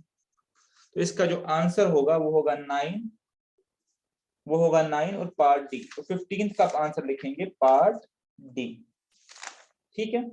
तो इस एग्जाम्पल के साथ हम इसको वाइंड अप करते हैं। सफिशिएंट नंबर ऑफ क्वेश्चंस भी हो गए और सफिशिएंट नंबर ऑफ कॉन्सेप्ट्स भी हो गए। अब इसमें अगर हम फर्दर करना चाहे तो लाइन के रिलेटेड कुछ चीजें पढ़ सकते हैं, लाइक स्लो पढ़ सकते हैं, पॉइंट स्लो फॉर्म पढ़ सकते हैं, और 2 पॉइंट फॉर्म भी पढ़ सकते हैं लाइन की, और इंटरसेप्ट फॉर्म, ठीक है। तो अगर वो चीजें मैं डिस्कस कर लूंगा नेक्स्ट लेक्चर में, बट वो एक मिसलेनियस टॉपिक जैसा होगा, पर सिलेबस के पॉइंट ऑफ व्यू से यहाँ तक ही आपके सिलेबस में है, उसके बियॉन्ड वो मिसलेनियस चीजें होंगी। तो कोई इशू नहीं, एक लेक्चर लगा लेंगे लाइन के बारे में, 4-5 चीजें वो हम पढ़ लेंगे, कुछ क्वेश्चंस भी कर लेंगे, उसके बाद हम मूव करेंगे 3D ज्योमेट्री की तरफ, ठीक है। चलिए देखते रहिए, नेक्स्ट लेक्चर तक के लिए गुड बाय।